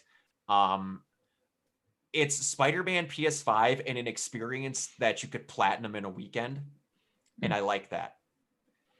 I am a person that will play a game for hours and hours and hours, and I'll also play a 10-hour game and get 500 hours out of it because I'll play the game 1,000 times. I like that you can have these massive games, but also they're willing to just go, here's a game that's 20 hours with the same quality of a 60-hour game. Yeah. Okay. I looked up the guy's name. I'm gonna butcher this so badly. Starts with an N, doesn't it? Najee Jeter, I think is his name. He does great. I've heard voice clips. It sounds pretty good. Sorry if I got that name wrong. I wasn't even gonna try it. I just remembered it start with an N. But yeah, and the boss fights in this game are off the freaking charts. This game made the Tinkerer into one of my favorite Marvel villains ever. That's impressive. The characterization, the Tinkerer. The Tinkerer is the main villain in this game. He tinkers. That's like saying a Batman game and the main villain's Gentleman Ghost. This is this is levels of making Kite Man serious of the change they do with the Tinkerer. The ventriloquist, he's now the top dog. Good. It was just the fight at the end is awesome. It's not just swing for a little bit, web him 4 times, and then hit him like some of the later Spider-Man PS5 things were, which was still great, but everything was good. The interactions are awesome. I don't know what they're gonna do to kind of up the Venom powers you get with Miles, because you kind of get AoE attacks with them that are different that you have to charge to do some other things. Prowler's in the game. Finally! I was waiting so long to get Prowler in a video game. But yeah, I was borderline aroused by the time that game was over, just at the thought of what the next Spider-Man game is going to be, if this was their first version of a Spider-Man game in a small dose on the PS5. Do you think they go with Peter, or do they go with Miles, or do they go with both? I believe they're going to go like 70-30 Peter Miles, and then possibly in the third one, it'll be the exact opposite, if not mostly Miles. They're going to get as much mileage out of Yuri Lowenthal as Peter Parker because he is Peter Parker in them freaking video games. But they're going to keep increasing the amount of Miles until you get a full Miles game. What I want them to do is do the Miles treatment, but on the next game, have it be Spider-Man 29-9 or Spider-Gwen or something else random. Spider-Gwen. Make a miniature. I was going to say Spider-Gwen too. Of like different. Or Silk. Just make a miniature version of a game where they get to be a different type of Spider-Man in between each one. It's perfect. DLC. Hey man, if you make a game where you can play super powered Black Cat, maybe I'll buy a PS5. Oh dude. Oh dude. Black. Oh. Don't give me hope. Okay. Felicia Hardy was another one that's amazing in those games. But yeah, Miles was. I was blown away. That was my first PS5 experiment outside, obviously, of Astros. But yeah, for what I've heard from people on PS4, it is just as good. Might be a little less graphically intensive, but plays just as smooth from what I've heard. It's awesome. That's awesome. Yeah. Miles is insane. Highly recommended. There you go. So I know you didn't want to really mention it too much, but I will talk about the 2 games that we covered in massive spoiler specials over the past year, which is Last of Us 2, which is my number 3 game of the year. And I will say this for it.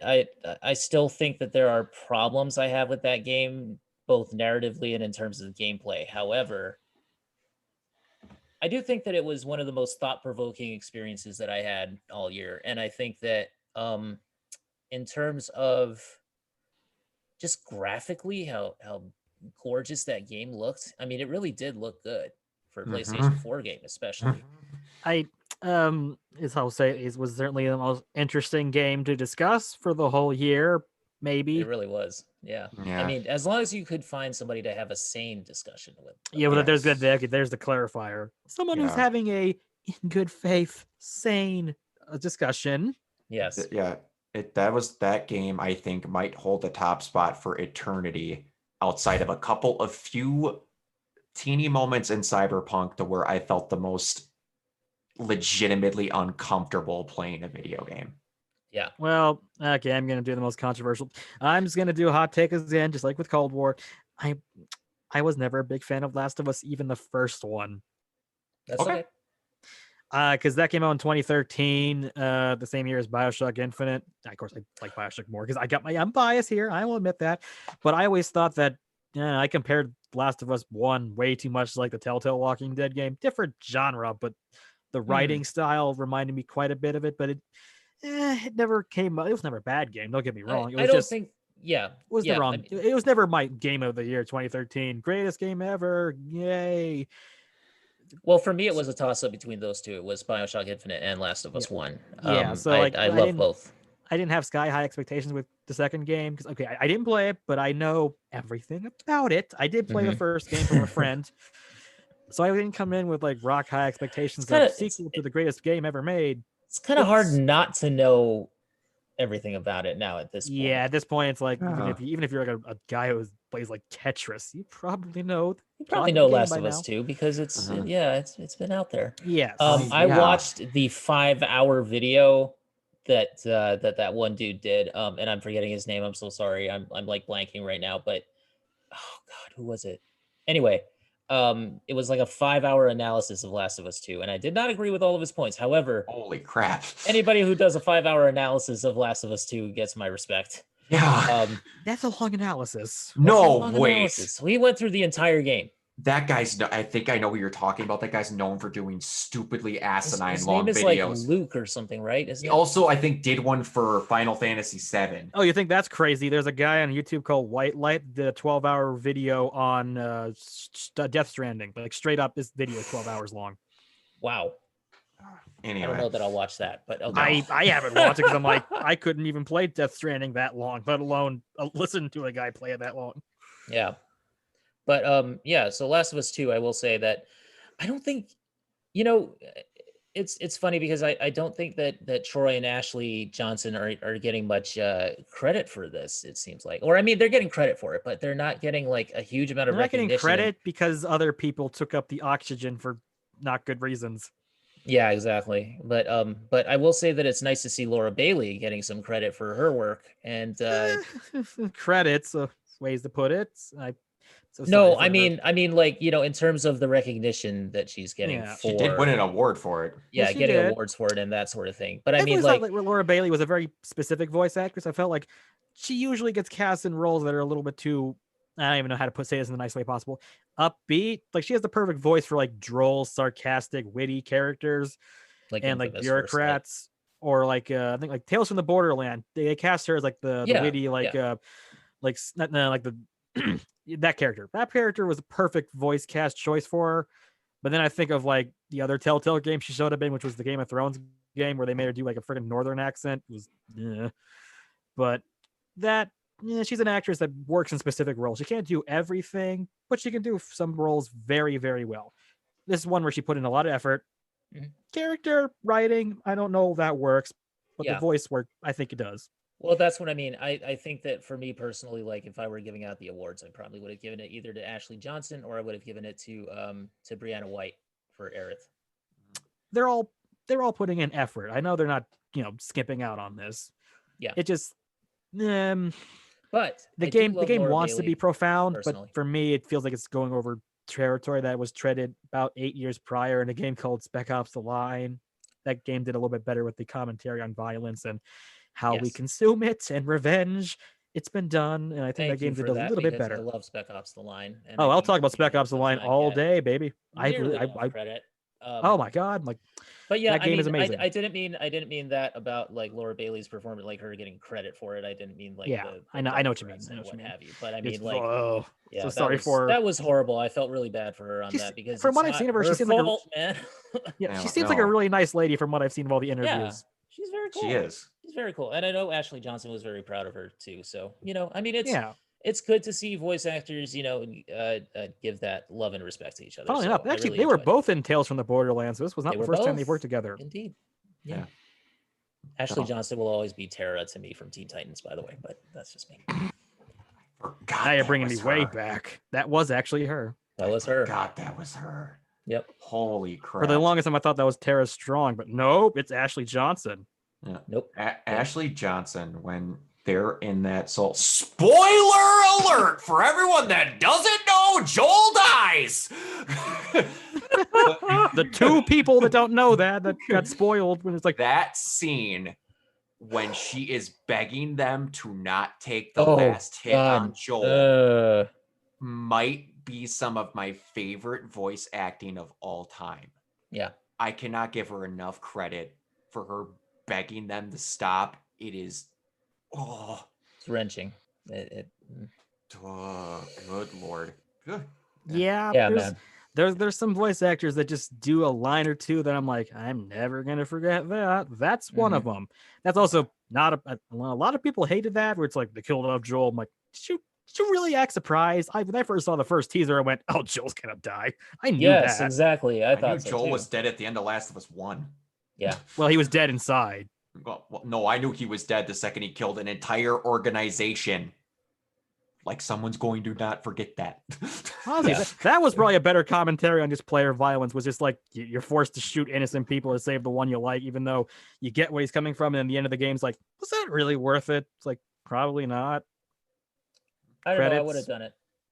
And for, I would have done it That's the thing. myself. That's the thing where I'm like, I probably would have too. Let's all be honest with ourselves and go, Yeah. we would have done that. who else? And I don't think. You're gonna say the world over the person that you love the most. No, not that. I was gonna say I think the most motivated I have ever been to kill in a video game in my entire life is the scene where Marlene is going. They have to chop the cordyceps off the side of her brain. By the way, she's already under, and you can't go say bye to her. They're gonna go walk you out the door now. Oh no, Marlene, you could go fuck yourself. You're all dead. And that was an interesting thing though, was that they went back to that and they had Marlene cameo in Last of Us 2, and they had her say like all the things that I wish she would have said to Joel. Exactly. Instead of just sitting there and being like, no, we're gonna escort you out. And sorry, I can't tell you anything else. Yeah, exactly. Yeah, I mean, I just man, that game, I will say that game really it got to me a lot. And it's something where, I know a lot of people like to say that like, oh, Abby's the true hero and we hate Ellie and all that stuff. I never hated Ellie throughout this whole game. Never, not once. No. Because which is that a failing of the writing, or is that what they wanted? It's unclear to me. I feel like it's what they wanted, sort of, but I'm glad that it ended the way that it did. I'm glad at the end she didn't kill Abby. Like, well, honestly, if the game had ended the way that those stupid leaks had come out months before, that would have been, there'd be freaking riots in the streets. Well, let me tell you, I was upset when Abby just, when you're playing as Abby and you win the fight. Yep, that's what I'm talking about. I was pissed off as hell that like, and then it just went to like this whole like idyllic setting. And I was like, oh my God, are they going to end it here? Yeah. I was angry about that. Like if it had ended there, I would have been more angry. Yeah. Oh yeah. And that was the stuff that got leaked. They never had anything after that. So that's why everyone thought it ended that way. I was just like, and I was one of those people, hands raised, that got spoiled on who all died in that game before I even started it. Me too. Same. Oh. I looked it up. I was like morbidly curious. I was just talking with a couple friends, and they were getting like annoyed, going like, "This game's gonna suck." I'm like, why is that here? It's like, oh, okay. Oh, this doesn't look. Oh no. Someone sent me a quote unquote spoiler-free video, and it was the conversation between Dina and Ellie right before she leaves the house, where she point blank says, "Did Joel and Jesse have to die for this?" I'm like, spoiler-free. See, I don't even know who Jesse is. I didn't know about Jesse's death. That was the thing. Yeah. I knew about Joel's death, but I didn't know about Jesse. Or maybe I did, and I just didn't care because I was like, I don't know who Jesse is, so whatever. Yeah, yeah. But like, sorry to all the Jesse stands out there. No, anyway, all three of them. Yeah, I'll like one and a half. You will be avenged. Anyway, but yeah, I hope that they don't do another sequel. Frankly, I don't think they need to. I don't think they will. I want them to make another game with the shooting mechanics of this one. I want that. Yeah. Okay. Gameplay wise, it's very good from what I've seen from like the playthroughs and all that stuff. It seems really well done. I had someone at work who was like, well, since The Last of Us didn't do that well sales-wise because everyone hated it. I'm like, I'm going to stop you right there. That game sold an asinine amount of What numbers. are they talking about? Because he's like, well, people said they didn't like it. I'm like, yes, people didn't like it. There was The also people vocal that level of minority. yes, there was people that level of pissed off about the first one, but people like to forget that. Tried to suggest to me, and it is my most hated retcon and things ever.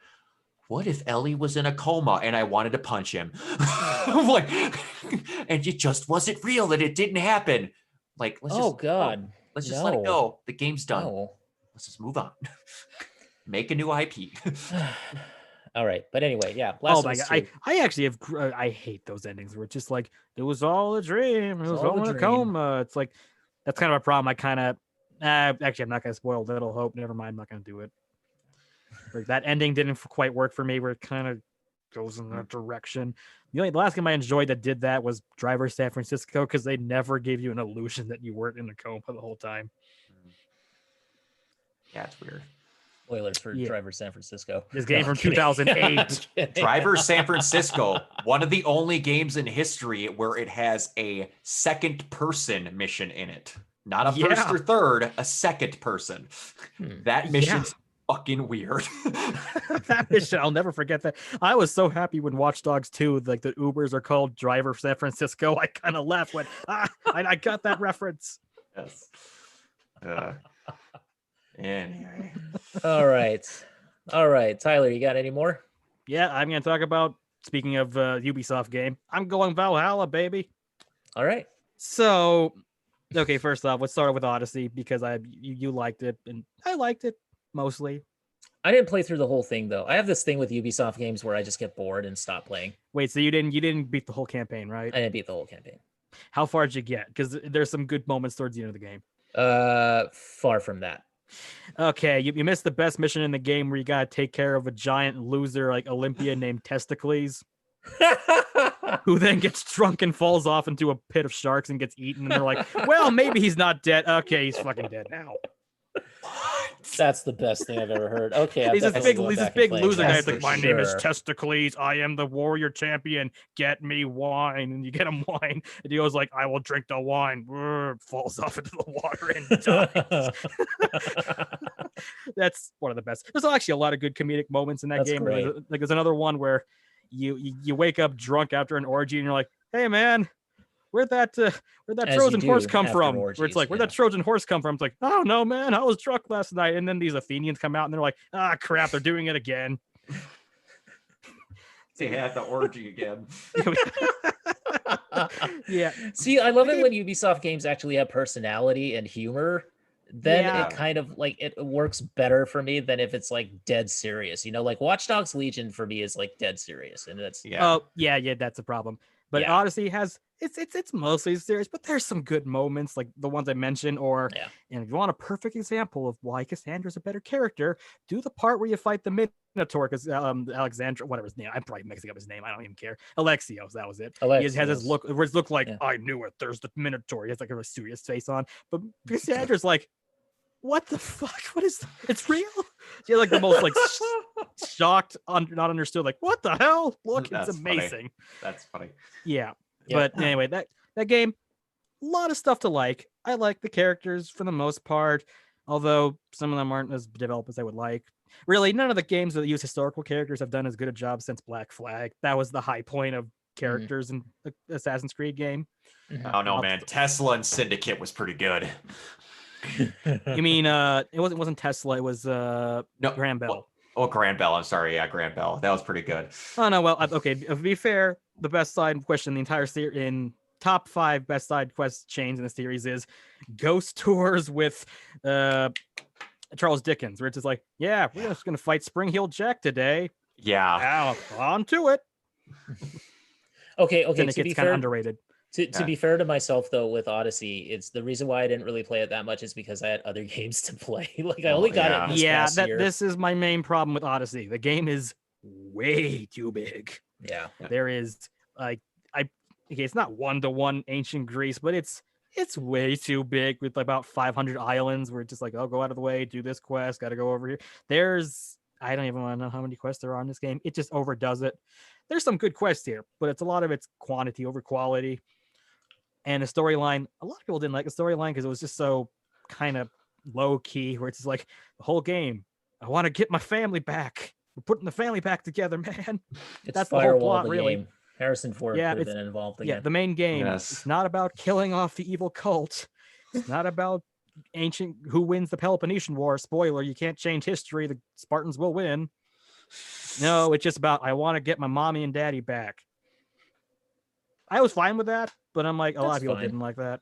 Yeah, Uh, not epic enough for Yeah. most, I guess. but Valhalla storyline was a bit more solid. I think Mhm. they shrunk the map down where it was a bit more manageable. Mhm. That was my thing, because like it's okay. It's parts of it are in Norway, parts of it is in not England, kingdoms. I don't even call it. It's 870 AD. I don't even know what to call that.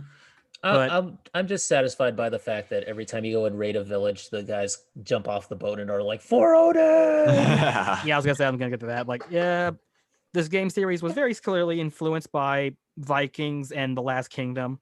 I'm Mhm. fine with that. I'm fine with that too. Yeah, Yeah. I'm fine with that because I'm like, as the historian of the group, so and so, the older you go back, the less we know about history. So I kind of give you an extra free pass, because if you want to look at Viking history, it's all this is a vague sage we wrote 20 years after the fact, where Ragnar raided Paris and then fought dragons. It's like, whoa. I don't think that quite is what happened. Yes. And then the Yes. English are just like, they're pillaging us and killing us all. That's all we know. Their culture, they're just killing me. So And then they fought dragons, and it was Yeah, they fought awesome. dragons. I'm not even exaggerating. Norse, not even mythologists, the sagas, they read like fan fiction, where they take an event and clearly start adding things that did not happen. Yeah, they like to embellish. Oh boy, did they. It's like, Ivar the Boneless, he fought in England, he beat many Saxons, and then he fought a sea monster. And that embellishment is still going on with the Minnesota Vikings. Yes, This is- it is.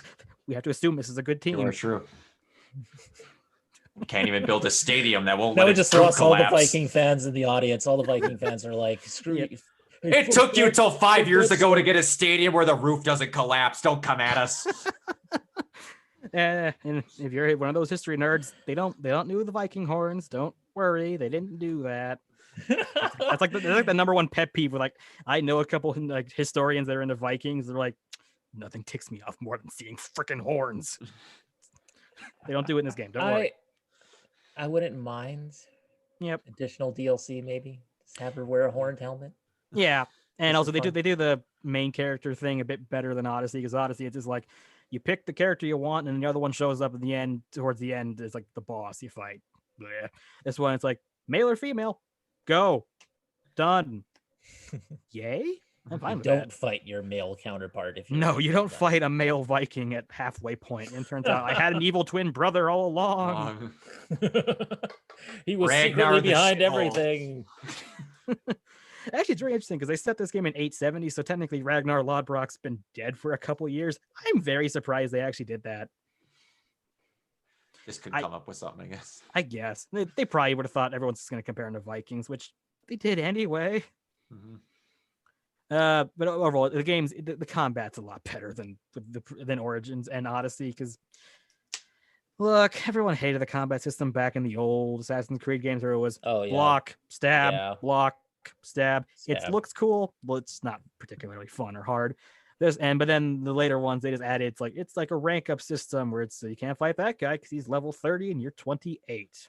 Mhm. This is still in the game, but they made it more manageable and the loot's a lot better. Where instead of like I got 5 silver daggers, yay me! It's like no, it's individual loot. It's better to play with now, and they made it so you can finally assassinate people without actually just having like a overpowered level 20. Because this is the problem with Odyssey and Origins is that unlike other games, if you sneak up on a guy and you stab him, it just will stab him and then he turns around and kills you Mhm. because you're too low leveled.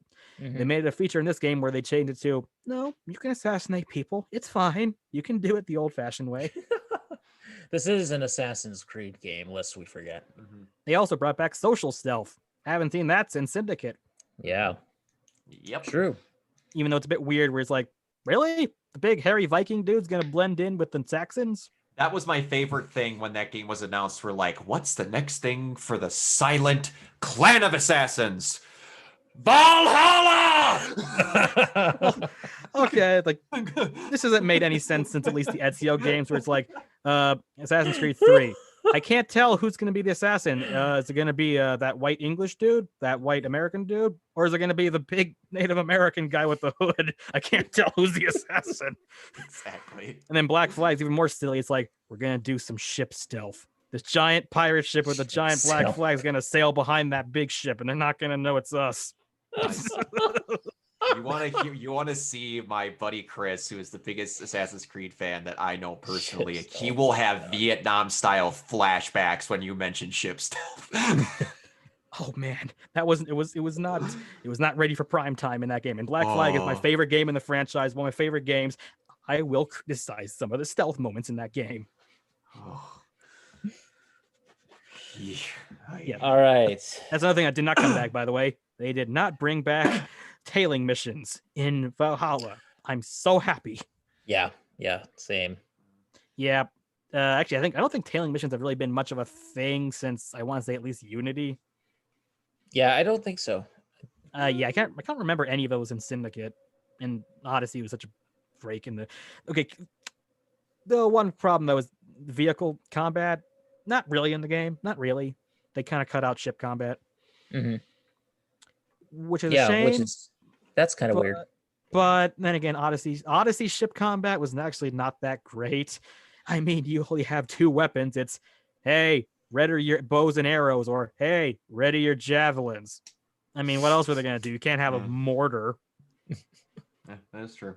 Yeah, but that's a minor thing. It probably wouldn't have been that fun anyway with Vikings. It would have been the same thing. Probably not. Hey, yeah. you want to just throw your axe, or you want to just go up and stab them? Like, there's not much variety in this era. Sorry, I know. It's the stabby stab or the long range stabby stab. Oh yeah, they're just lobbing pints across the lake. Throwing our mead grenades. Pints of mead. Exactly. Speaking of mead, get him in the eyes. There's a lot of mead in this game, as there should be. There should be. Yes, and that you can Viking rap. This is historically accurate. Yes. That's true. This was my favorite thing. There was tons of YouTubers that were like, Viking rap, what is this nonsense? Am I gonna be Kanye? I'm like, no, this is actually a thing where people in like Viking halls would actually basically do rap battles with each other, and whoever loses would get incredibly pissed off and occasionally fight people with a sword over it. You can do this in game. There's a mead drinking mini game as well. Yes, there is. As there should be. Exactly. Yeah. Like I said, this game makes you feel like more like a Viking than Odyssey made you feel like a Spartan. That's true. Well, I will say that the most Ubisoft games that they make are more tailored towards juvenile things than serious things. So, going to get drunk and having orgies, Ubisoft's got it covered. That is true. Some of the best moments in Black Flag were just where it's like, I'm going to go drink some grog and just talk to Blackbeard, and we're just going to talk shit. Exactly. Those are some of the best moments in that game. Although the serious moments actually do hit a lot better in that game. This is the same actually writing team as Black Flag. It was, I almost called him Darby O'Gill. It's Darby something. I forget his name. He's the writer of this one in Odyssey. Odyssey has good moments. Shits the bed in the third act. This game, consistently good. Not Black Flag great, but consistent. I'll take that over Origins, because I'm just gonna Origins. Did Origins? What happened in the third act? Because the whole game is like, we're gonna team up with Cleopatra and we're gonna beat the people who killed my family. Because it's not a Ubisoft game unless your family's getting killed. And then she just suddenly turns face heel turn, where it's like, psych, she's evil now. All your friends are now dead. You're now killing Julius Caesar. It's like, whoa, guys. This is like in 3 missions. Oh, one day we'll have a podcast about bad video game endings, and you will hear me go on for an hour about how much I wanted to shoot people when Far Cry 5 ended, because Ubisoft went full tilt, and I wanted, and I was mad.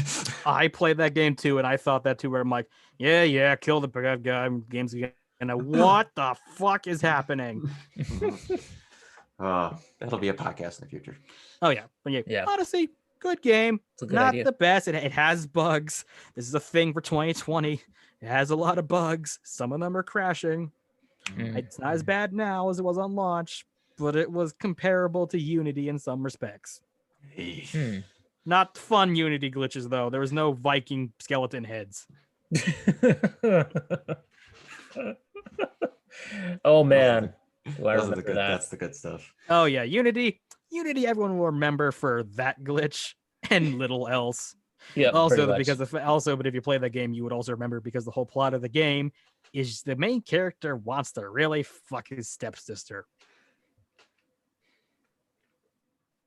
I'm not making that up. That is look it up, people. That was the Unity plot. Nice pregnant silence at the end of that, so they could isolate that clip.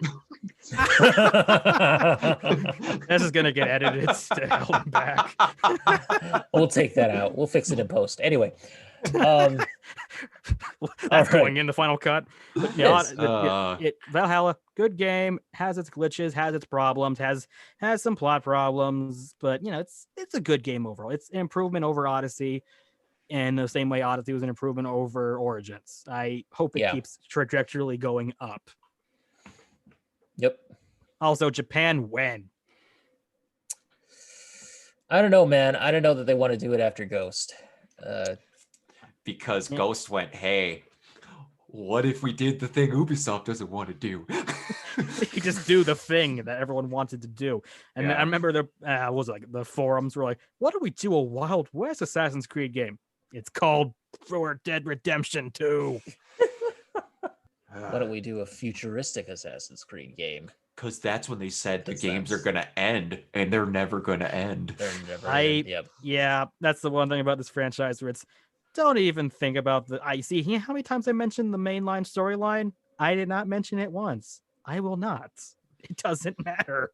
It is one of those franchises where it seems that that's the case.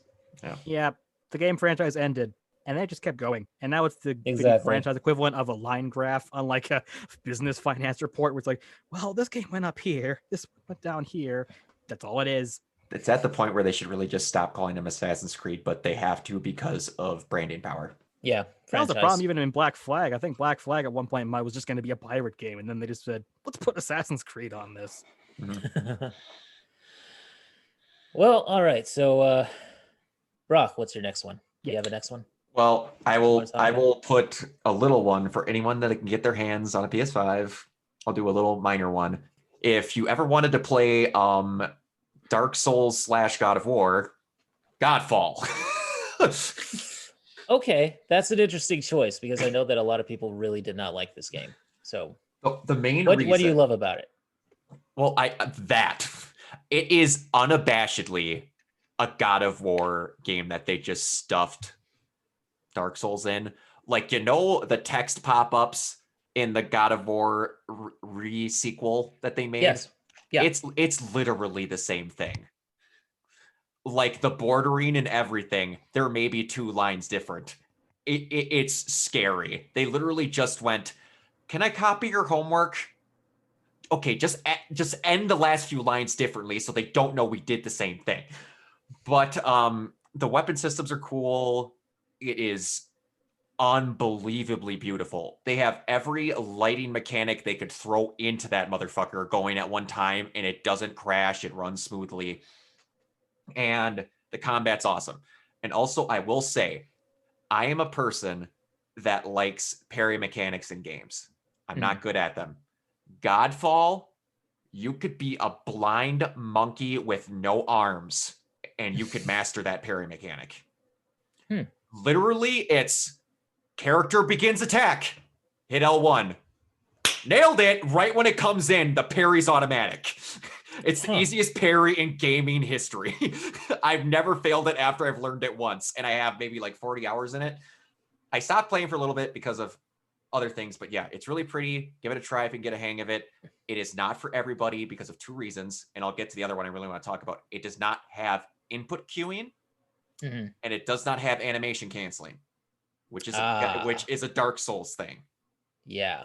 But input queuing is a thing where, say, you're about to play a game and you know a square prompt is coming up. Most games you can hold in the square prompt, and then when it comes Yes. up, it'll go. This doesn't have that. You have to wait till after it pops up and then whatever. It's just that thing you have ingrained in video games for so long that you can do. And it's why a lot of times you'll think you're bad at the game because it's just not in there. You have to learn to kind of undo how you've played video games a little bit. And I do not know why it's not in there. But the one I will talk about, because I think that you're going to bring up the other one that I would talk about, and we'll have that, is I did really like Assassin's Creed Japan. I mean, Ghost of Tsushima. It was not everybody's cup of tea, but it did some things that I want to see more of. It was a HUD-less game. It's true. I really liked that. That's one thing I like about the RE remakes also. Unless you hit the aim button, there's no HUD. Yeah. It looks really natural. It feels cool. And there was basically no map in it either. You just had the wind mechanic, which, oh boy, video games steal that. I won't be upset. Do more of that, because you focused on, I found myself in this video game focusing on my surroundings more and like actually taking in everything, because I'm not every second looking up in the top right if it's some games for the mini map, or if it's Skyrim, you're looking at the little compass in the middle. I felt myself paying attention and noticing my surroundings more, because it was just like, oh, the wind's blowing that way. Cool, go that way. And yeah, the upgrade mechanics, it was very much early Assassin's Creed, like pre Origins, but a little bit different with the swords and the different stuffs you could do. Jin, I thought, was great. It was just long enough to where it was like not super long, but it was where you're like, I got a good chunk of game out of that. And they supported it with ass loads of DLC and just free customization up the wazoo. Everything was doable within the game. It was one of the most well-supported games I've ever played. Once you got the blocking and parrying down and the actual fighting, you felt like a warrior going through these games. And I won't lie, I had to play it on easy at first because I was getting my ass whipped when I first started that game. And it's that parry mechanic again. Yeah, the parry mechanic again. You had to learn it. You had to learn it. And it's not God of War. Godfall. I had to learn it, and I got it after a while. People I had to listen to Pat from Castle Super Beast now talk about how the game's actually insanely historically inaccurate. Yeah, I'm gonna get into there you that go. moment. Here we go, Tyler. Yep. So, Tyler, go ahead. First, I'll say about the parrying. That reminded me of about the parrying like ability in. Oh my god, what's the side-scrolling game everyone loved? That was animated Cuphead, where it's like Cuphead. That takes so much. That's a pain to learn, and some people just never figure it out to the point where they're going, "This game's not working properly." It reminded me of Revengeance, honestly. Or that too, a little bit. That's actually probably a better comparison. But yeah. Everything you said about it, the writing, the characters, the direction, the no HUD stuff, that and the Nemesis system need to be copied into more games. Yes, the Nemesis system. Hell yes. Yes. Better than the way Assassin's Creed games have been trying to copy that. More games, just steal it wholesale. I don't care how blatant, just do it. Yeah. But that and the no HUD system, that's all great. The game, great game overall. Historically, it sits on some very tenuous grounds in ways that I'm like, you probably should know a few things going in. And I like the game from what I've seen. I've not played it, but I've seen a lot that I'm like, I like this. This is a good game. But historically, it's based on kind of a problematic lie from the 20th century that was used to murder millions of people. You know, the subtle things. Yeah. Because it goes pretty hardcore on the whole idea of Bushido, honor, samurai, yay. It's like... And samurais weren't that honorable. No, it's a mythology. This is like a big lie that was made up by Japan post Meiji era, where they wanted to act like they came from great honorable roots. And then this was kind of twisted into your ancestors were honorable, join the military and do Japan's conquest in the Second World War. And this mentality is how we get to stuff like the kamikazes and suicide runs and the bonsai charge and murdering innocent people because it's honorable because your commander told you to do it. This is a big lie that's still kind of around in Japan. They kind of never really got over it. It's still just something you hear about nowadays. And even the films that this game was based on, the Kurosawa stuff, he kind of knew it was a lie. If you really watch Seven Samurai, he doesn't really make much of a difference between the samurai and the bandits because they're both assholes. So also, isn't it that like the black powder and the explosives didn't come until way later than when this was set? Yeah, this is like 1138, like during the Mongol invasion, which that part is true. The Mongols in China tried to take over Japan. That didn't work. That's actually where the whole kamikaze word comes from, because of the divine winds that sank their fleet, and that's where the word came from. See, again, this is the comeback to why this is a problematic thing. But yeah, there's a lot of historical details like that's wrong, that's wrong, that's wrong. Though that's minor stuff, though. That's like the equivalency of having a Winchester rifle in a Civil War game. Yeah, that's dumb, but that doesn't really change your perspective on the war. This is the big lie, is the equivalency of playing a Civil War game and the Confederates keep going, man, I love my state's rights. So this is some problematic territory, and it might be because the developers are, well, I would say, actually, I was going to say it's because they're not Japanese, but even the Japanese still kind of do this. So it's just a problem that historians are always kind of going, wait, stop, don't say honor, please. This isn't accurate to the culture. They're really just kind of mercenary thugs that were used by rich people to oppress anyone they didn't like. Yeah. Well, maybe Jin was the one honorable guy. Yeah. Yeah, the one good guy. Yeah, the one good guy that everyone hated because he did the job he needed to by poisoning people. The one good rich guy, that just went around killing people. He was Batman. He was Batman before there was a Batman. Yeah, he was the Frank Serpico of the 1300s. It's like, yes, now guys, come on, we got to clean up our act. Oh, man. Serpico. Yes. Yes. It was a firefight. What if it was one guy with 6 guns?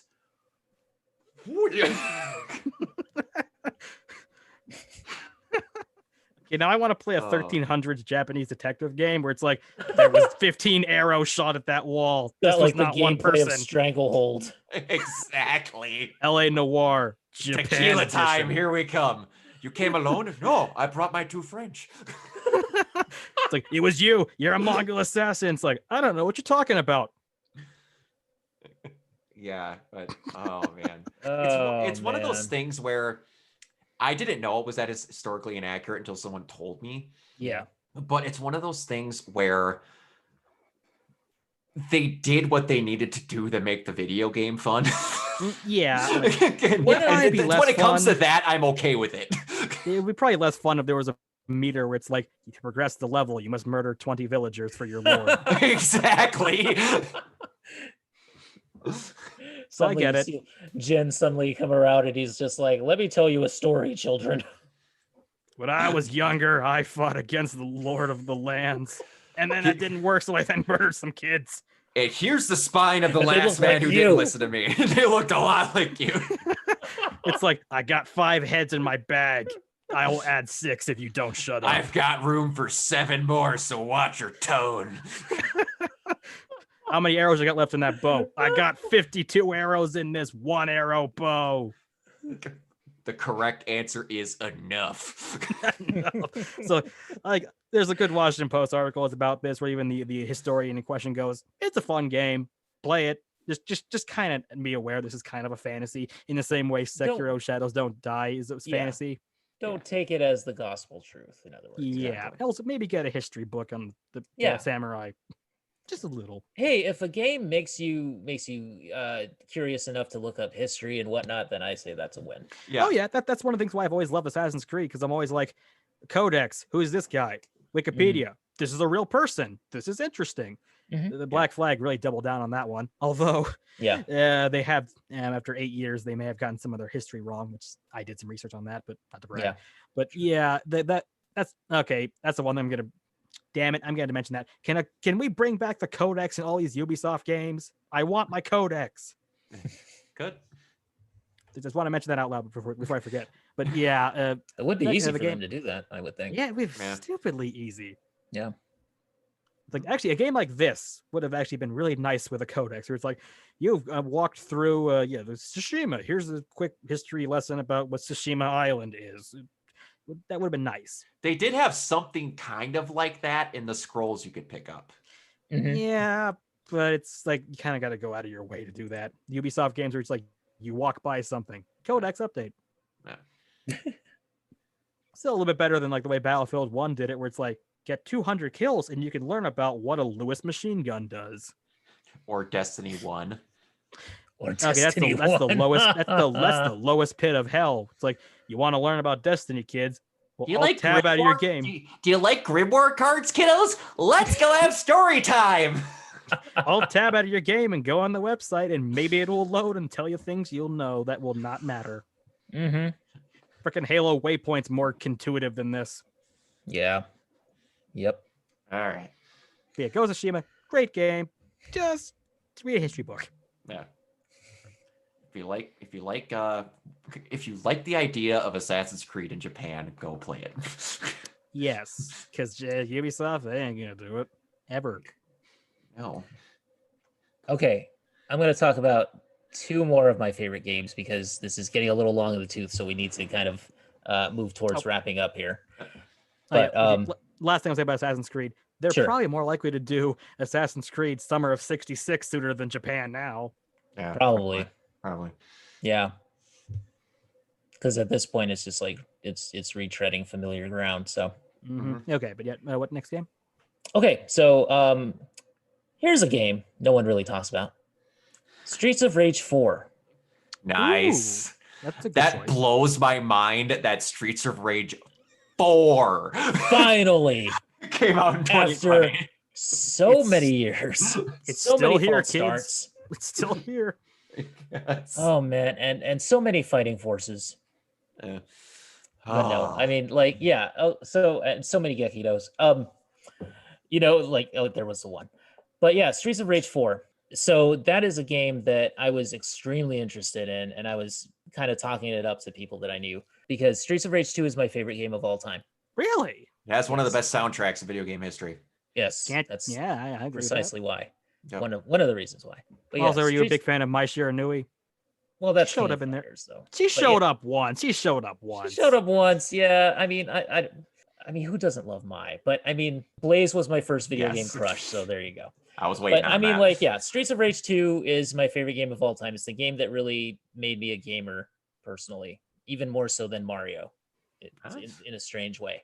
Because, I mean, as much as I loved Mario, it wasn't until I saw Streets of Rage and I heard Axel say "Grandpa" that I just became a gamer. So yeah, I mean, Streets of Rage 4, there's not much to really say about it because it is an old school game and it's very much in that same vein as Streets of Rage 2 and the first one as well. Which is, by the way, I mean, they have some really insane callbacks, like this boss police woman that you fight, and she actually has the special attack from Streets of Rage 1. Oh, nice. That's So awesome.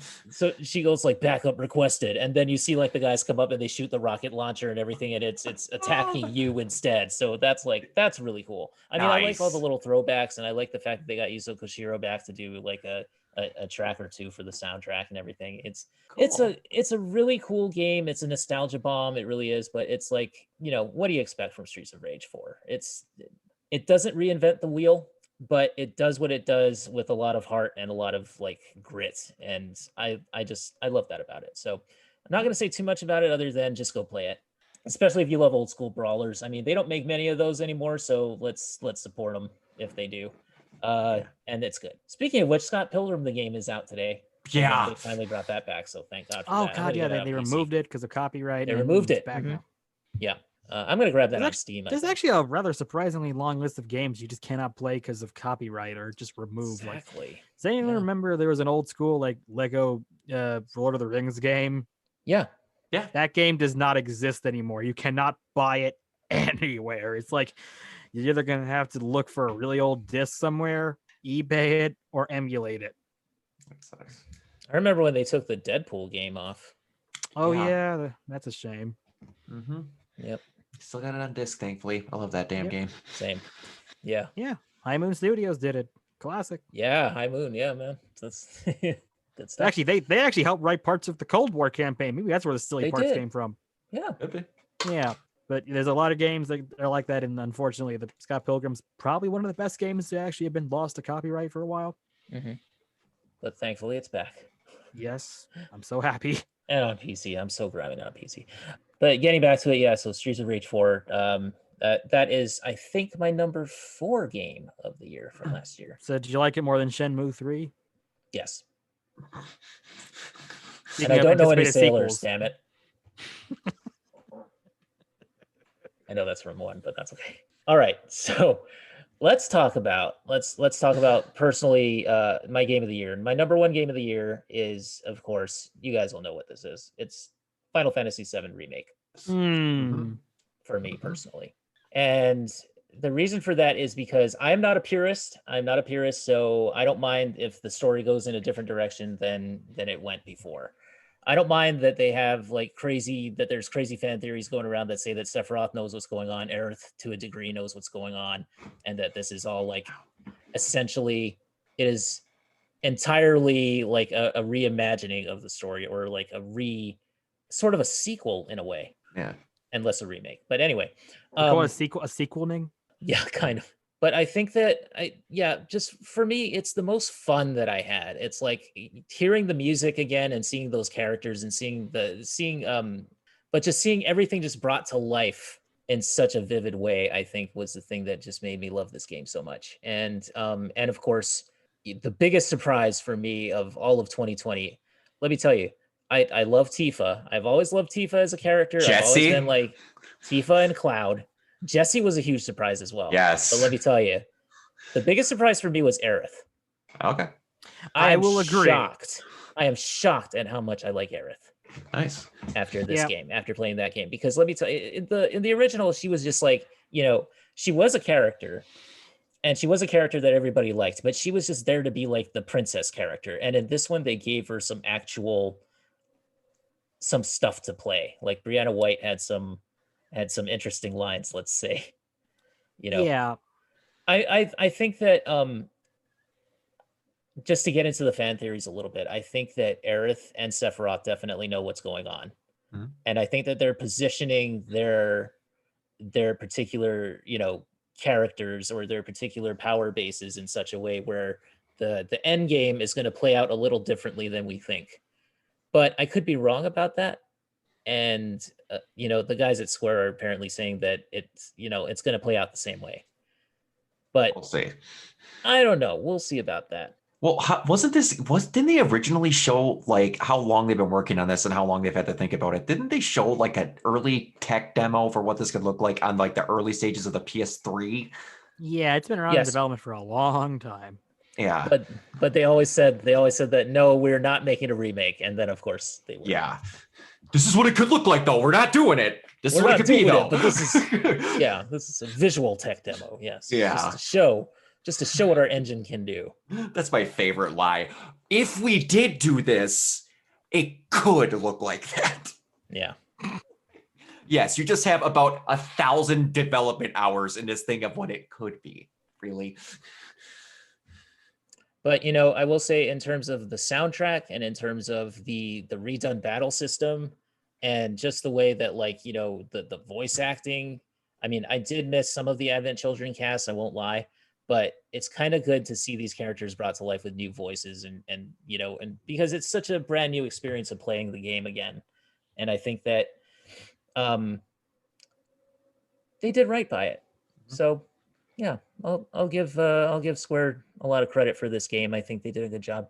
One thing I have to ask, but I have passively watched and played through the original with my cousin Chris, who I have to thank for basically making me a gamer. I played half of my life of Tekken 3 with him. And people I have seen, everybody I've talked to said that they like this game. The only thing that I've seen as an almost unanimous complaint is how the summons work. they don't like that you kind of control them now versus them just doing their thing. Yeah, I will say that I think that there's a certain element of that to it. Because what happens is when you summon in a character, you have to do like there's a menu prompt that you have to actually get to say like we want you to do this special attack or whatever. They'll do like really weak sort of like vanilla attacks on guys, Okay. but they won't do like their special attacks. So you have to Got tell it. them, you have to command them to do it. Okay, cool. But yeah. So Tyler, we did see you kind of groan a little bit there when I mentioned this. So No, did you I played it. I played it. did you like this game or did you hate it? I did actually. It's the only reason I don't put it on my list because it's not quite complete yet. It's a part. I see what one. you're saying. Yeah. That's just it. Philosophically, I'm gonna just say it's not done yet. But from what I played, very good because I've played the original Final Fantasy VII. Because everyone, when I was growing up, were always like, "Oh, it's the most moving of the series. You'll cry at a certain moment, and you know what moment I'm talking about." And I got nothing out of it, man. I thought Aerith was a decent character, but I never thought she was that big. So that See, when that moment happened, I'm like, I got nothing out of it. This characterization so much better. I'm like, so much when better. the moment happened, it's gonna actually hit when we get there. Exactly. And that's like I don't know why I'm saying a spoiler. It's a game from the 90s. I mean, everybody knows knows what it is. Everybody knows what it is. But There's that moment, and the first time you get to see the Knights of the Round get summoned, it might be the most beautiful thing I've ever seen in a video game. I'm curious about this because the way that you get these summons now is that you have to actually fight the summons before you can use them. Oh, okay. It's an interesting twist on it. How are they going to do Knights of the Round? I have no idea. I'll be curious to hear what the remix of the Aerith Dies music is, because that, even as a kid, I'll admit, the scene doesn't do much for me, but the music is very good. And it's doing all the heavy lifting for me, if you ask me. Do you think that they're going to have him fall onto her, or it's going to be like from behind and Sephiroth lift her? That's going to be more dramatic, because in the original game, it's kind of goofy. We're just like, stab through the head. Yeah. This one's going to be like, no, it's going to be more dramatic. Oh, this is going to be devastating, let me tell you, because I don't want her to die. I'm like sitting here going, no, don't take Aerith from me. Please don't. It's a longer game, too, compared to the original, so you get more time to develop characters. Mm-hmm. You want to talk about how long this game could be? Go listen to the Castle Super Beast clip where Wooly and Pat, and Wooly goes, well, the game's not that long. And then Pat, for a good solid 10 minutes, has Wooly's brain unwinding because he forgets about 70% of that game. And they realize it's one of the longest games ever made. When you really didn't think of how long it could be with just how long they sat in Midgar. Yep. And also, I'm used to goofiness for this series. I played Final Fantasy X13. I'm used to this. Don't mention that. Destiny's Destiny. Shut up, Lightning. I hate you. It's like, but what about Sarah? I love your voice actress. I don't like you. Yeah. Allie Hillis. Why do you have to be her? Allie Hillis. You mean Space Liara of the Kingdom? I don't hear any other character. Just Liara. It is. Yeah, I play those games. I'm used to silliness. 15 freaking the whole game is like basically a freaking road trip. I'm used to how goofy this series is. Yep. I know. I remember like when Josh and Crystal were talking about it and how Crystal was so like irritated by like the Shinra executive that you bump into on the train, and he's like, we will never bow down to violence and stuff. And he's doing that really like awkward anime thing, and like, and they got so annoyed at that, and I'm just like, that's just Final Fantasy VII, man. Yeah, that's why getting mad at the goofiness of this remake is like playing Metal Gear Solid 3 and getting mad at the fact you're fighting a B-man. Yeah, I gotta tell you though, I can't tell you like. This game was the game that really got me into watching people play on Twitch.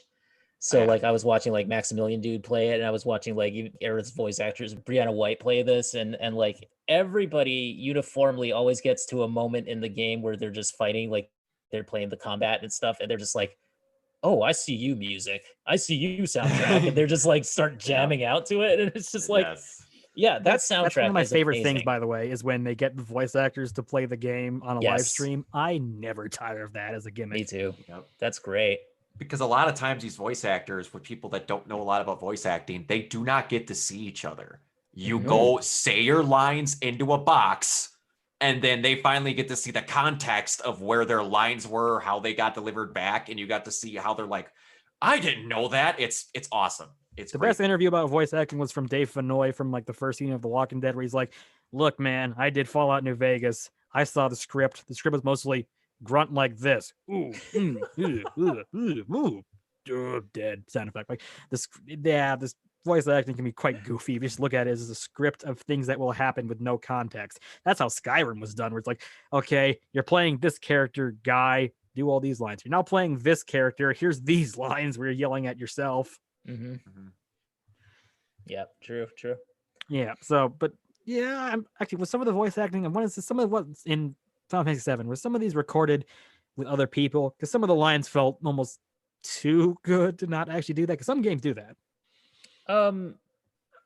As far as I know, they were recorded separately, but they had, I think that they were using the recordings to actually play off of each other, apparently. Okay, because I know Yeah. like The Last of Us, they did actually have Troy Baker and Ashley Johnson in the same room, and Oh yeah, because Walking Dead, they had a lot of that too. Yep. because of most of it, they want to get the realistic motion capture, and then sometimes they'll have people that know what the lines are going to be said, but they're not the voice actor. They'll just have like a dummy person that's decent at doing it feed Yeah. the lines to you, so Yeah, you can yeah. have a reaction at least in no context. So yeah. I also got to give a lot of credit to Barrett's voice actor, because that dude, when Midgar, when the plate falls on Midgar and everything turns to rubble and stuff, and he thinks Marlene is dead, and when he's crying for Marlene, that got me, and I was like, Barrett got me of all characters. I never would have thought that. Exactly. Oh yeah. But Oh. I mean, he's a great voice actor. So Oh yeah. great job. Although I would love to see the trajectory in 30 years when they remake Final Fantasy X. Now, can we do that laugh again? Freaking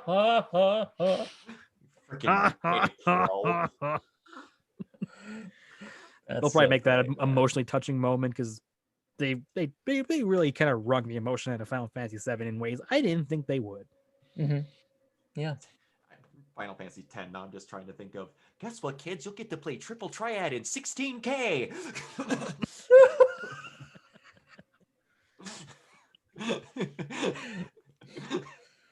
And then the ending will be completely different. Exactly. He won't be a ghost from the future. What?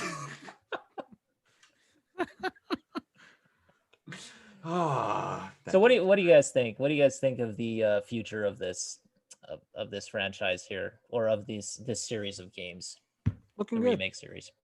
Do you think that they're going to change things up, or do you think that it's actually going to turn out the same? I think they'll change minor things. They might change the end of the game. I could see that, but I don't see them changing fundamental things that legitimately everyone knows. Like, you could go talk to a random person that's played Tetris a couple times. They know Aerith dies. They Right. couldn't tell you how Final Fantasy VII ends. They couldn't. But what about They just Zack couldn't. coming back Um, and alternate timelines and all that stuff? Because it seems like that's sort of you think the they throw a direction in lot of which Crisis they're Core stuff in going. there? I don't know for sure, Yeah, I don't know. but they did change that. I mean, we know that Yeah. in some way Zack is still alive, or he survived that attack at the very least. Yeah, there's a good possibility of them putting So stuff is in Zack there. going to sacrifice himself in order to save Aerith? Oh boy. Oh, that would be something if they actually do like a reverse of the expectations and she doesn't die. Yeah. Aerith, I mean, kill what if she doesn't Sephiroth. die? That would be weird. I don't want her to die is the thing. I know. But that's like, the thing where they have a good setup for both then, because they're really jacking you up for that moment, and then they could not do it. Oh man, I don't know. Yeah. And you don't know how long it's going to take to get to that. Yeah, we don't know either. I mean, like, yeah, I'm still looking forward to the gold saucer and all that stuff, so that'll be an interesting. Yeah, and the balls they had to call this game just Final Fantasy VII Remake. And not Part 1. I was like, are you kidding me? Some kid that has never played Final Fantasy VII is going to play this and go, what? Exactly. Where's the rest of it? Yeah. And not just that, but they're also going to look at the ending of this game and just be like, this makes no sense. Like exactly. Anybody who's not familiar with like everything that has gone down throughout the years, including Advent Children, including, Before Crisis and Lance Bass. Yeah, I mean, like, seriously, it's what was I can't get over that he was Sephiroth at one point. I'm sorry. Can you just imagine the days 50 years from now when they're making a collector's edition of the finish of this remake? And how it's for the PS9. Yeah, exactly. And how it's just somehow going to be on a USB drive because technology will be that far ahead. Exactly. It'll just be on something that you just jack into in your brainstem or something. Yeah, exactly. It'll be the chips from Cyberpunk. That'll be what it is. Chips, yeah. Better have Trauma Team on standby. Yeah, no kidding. This is a good segue, actually, into I think the last big discussion that we'll have. Well, actually, no. There should be two more games. So I'm going to do one first before we get there, which is Doom Eternal. We have to mention. I was going to mention that. Yeah. I did not get a chance to play it yet, actually. Second So you guys go ahead. I played the first one. You guys go ahead. Okay, Tyler, what do you think? I really liked it, although in some ways I do think it's a little bit weaker than Doom 2016, but I think it's still a very respectable entry. Yeah, I agree. I gotta give a shout out to Tony and Zane for this one, because I know that this is higher up on their list than it is on mine. But I will say that Doom Eternal was, it's got a killer soundtrack. With a few editing problems, because apparently Mick Gordon didn't get to edit it correctly. So I'm so sad about that. I sent him an email too. I sent Mick Gordon an email saying you should come on our podcast and talk about it, even though we have no audience. But that's okay. Did he ever get back to you? Not yet. No, I'm sure he's busy. I'm sure he's too busy. Another good soundtrack. But, you like Mick Gordon? Go play the Killer Instinct reboot. Of course, because he is kind of the soul and thread of the Doom games. Yes, that man for me resurrected heavy metal and brought it back and made it better than it ever was before. He also did the soundtrack for the two Wolfenstein games. Spoiler, the game he did not do the Wolfenstein score on is the shittiest one. That's probably not a coincidence. That man is Jesus. I literally call him in my Discord, and I'm friends with. I literally call him, "Hey, we talking about Metal Jesus?" That's what I call him. He is so talented at just taking a score like Doom and going like, gonna crank it up all the fucking way, and then it's gonna break, and we're gonna just oh my god. And the thing of it is that they told him not to use guitars at first, because they were like, nobody uses guitars anymore. What? Yeah, this is true. They said that. Yeah, they said that to him, and he was like, oh no, we're going to use all the guitars. Any sane human being who has heard his version of the Killer Instinct intro and then goes, no guitars for you, needs to shut up immediately. Mick Gordon's the sort of guy who looks at himself and goes, I'm going to make the most ridiculous thing so awesome. Like, if anyone's ever played Wolfenstein, the Old Blood, it's like kind of like a loose remake of like Wolfenstein, like the original Return to Castle Wolfenstein.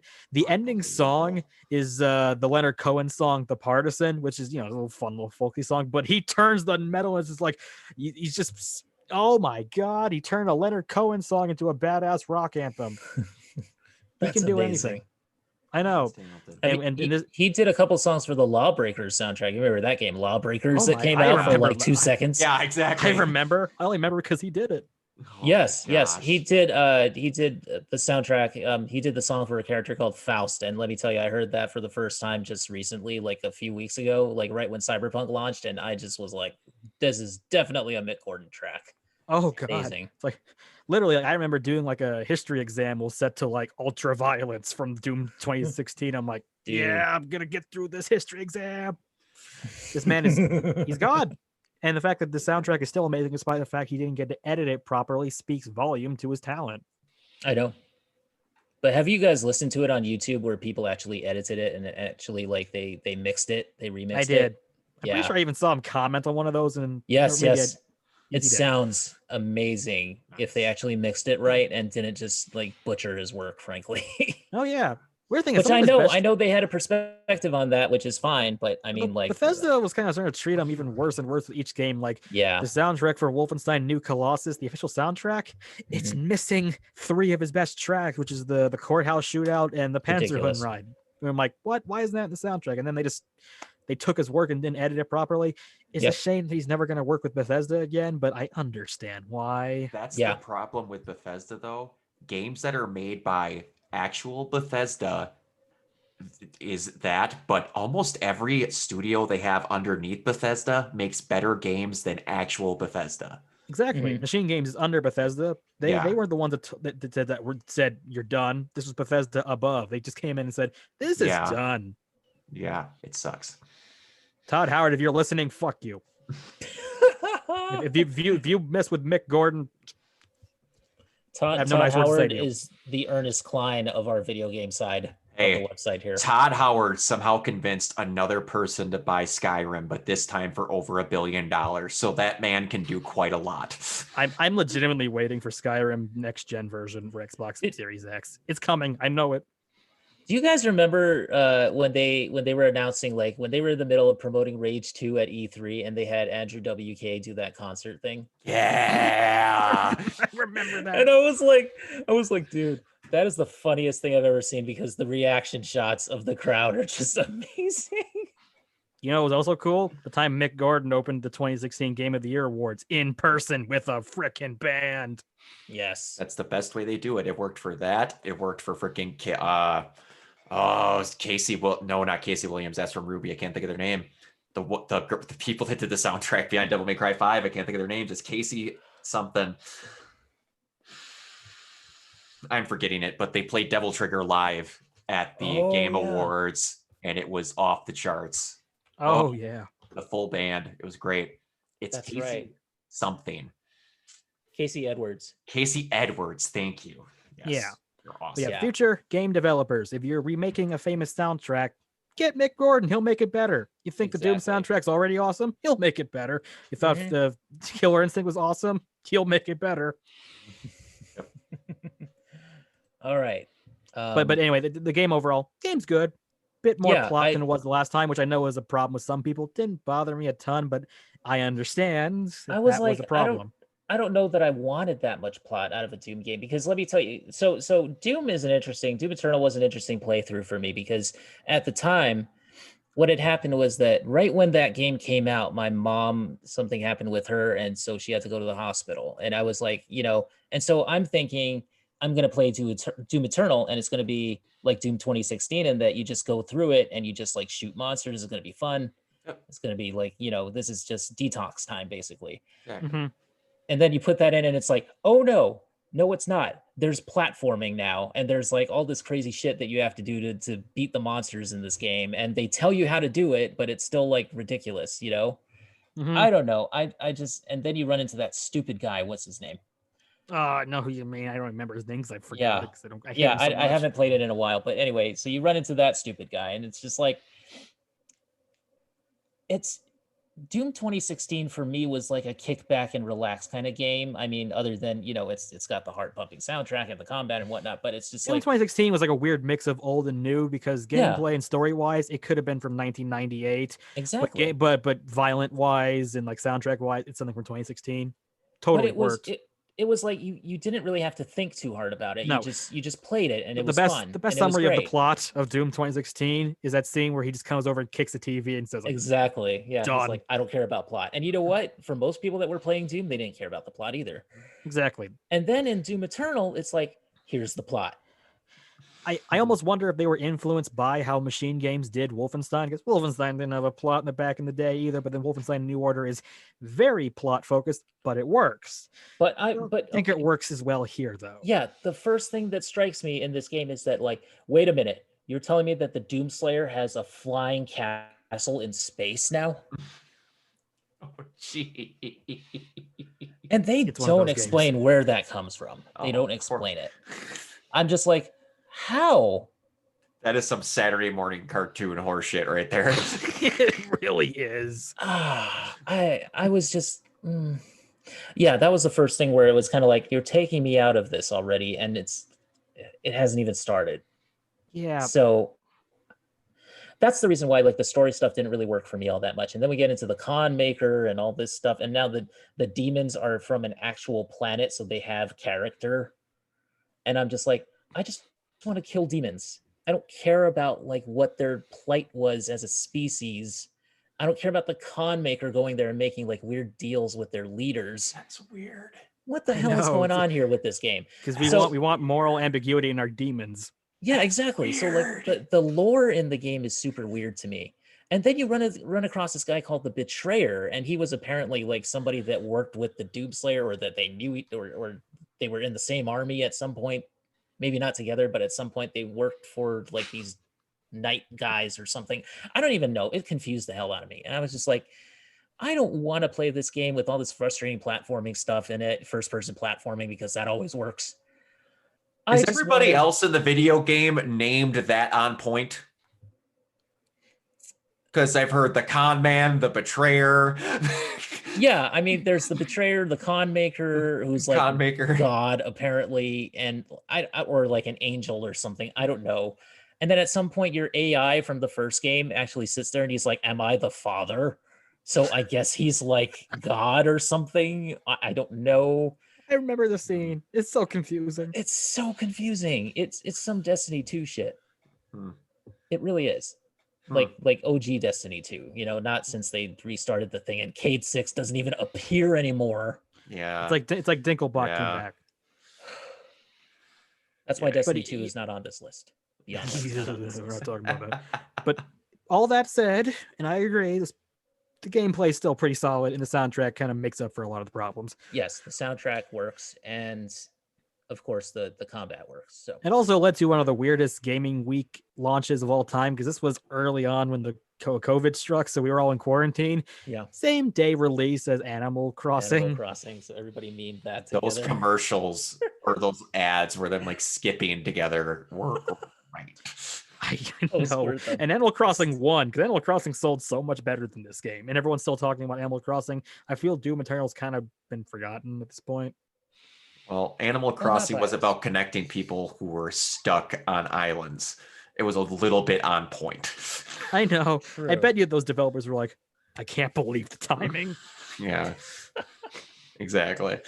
Animal Crossing would win that because it's got the whole family appeal thing, and you know, Yeah. and everybody can play it. It doesn't Oh, you require like ripping off a demon's head. You think that's family friendly? Oh, I mean, with me, yes. Yes. With my family, it would be. No, I'm kidding. It would have But, I sold mean- a lot more if you would have put The Rock and Carl Urban in it, okay? There you go. It can come back as his beloved character, Grim the Reaper. Yeah. Crypt Reaper. First person shooter sequence. Oh, I my fucking God. love that. I don't I care love what that though. It anyone was so says. cheese. That was It's- amazing. It really was. Well, at Especially least when you he, could like, see what looks you were. At least you rare. could see what you were shooting at, because by that point in Doom games, you couldn't even see anymore. Hey, that was where they started True. the moral ambiguity, because remember, if you were a bad person, you turned into a demon. If you were a good person, you didn't. Thanks for reminding me of that. Semper Fi, motherfucker! Yeah, but you know, no, I It was understand what so you mean by evil. where it's like you want to like a kickback, like fun game, and you got something else. That's Yeah. how I felt with New Colossus, which I really liked. But it was like that game came out like 2 months after my mom died, so I'm like, I'm gonna have a fun game where I'm just Oh, gonna kill Nazis and yeah. have fun. And then the first mission's Yeah. like BJ Blazkowicz's family, where his dad beat him and his mom's like thrown in a concentration camp. And I'm like, oh, I don't feel like playing this right now. Yikes. Yeah, and there was that one really frustrating platforming sequence. Oh my Yeah, god. that's, I, like- I died like 90 times on that stupid jump. Yeah, that reminded me of. Do you remember that Rise of the Triad remake from 2013? That also had like platforming missions that were just awful. Can we as a society please stop first-person platforming games? Can we stop Please. that? Or at Yeah. least don't give us like a huge chasm to jump, and then like Yeah. there's an opening thing that you got to make sure that you press the right button so that it opens the hatch right when you fall, and No, I'm and then you quite have to okay air with- dash through it, because let's just make it a little bit harder. I'm quite okay with just first person platforming done, period. Side scrolling or third person. That's it. Yeah, that's Yeah. fine. Even Mirror's Edge didn't quite get this right, and that's kind of the best Yeah. example of a first-person platforming game. Everything else has no hope. Yeah. And Mirror's Edge. Okay, Mirror's Edge so 2, also as bad as the first one for different reasons. yeah. I wish it was better. I really do. So okay, that brings us to our final one. So Brock, let's open this. Let's Yep, open this baby up. The best summary of 2020 in video game form, in all the positives and greatest- negatives. Yes. The Oh, only other game that could be as controversial as Last of Us 2. ladies and gentlemen, For different Jackie Wells. Johnny Silverhand. Minus the charisma and impressive cock.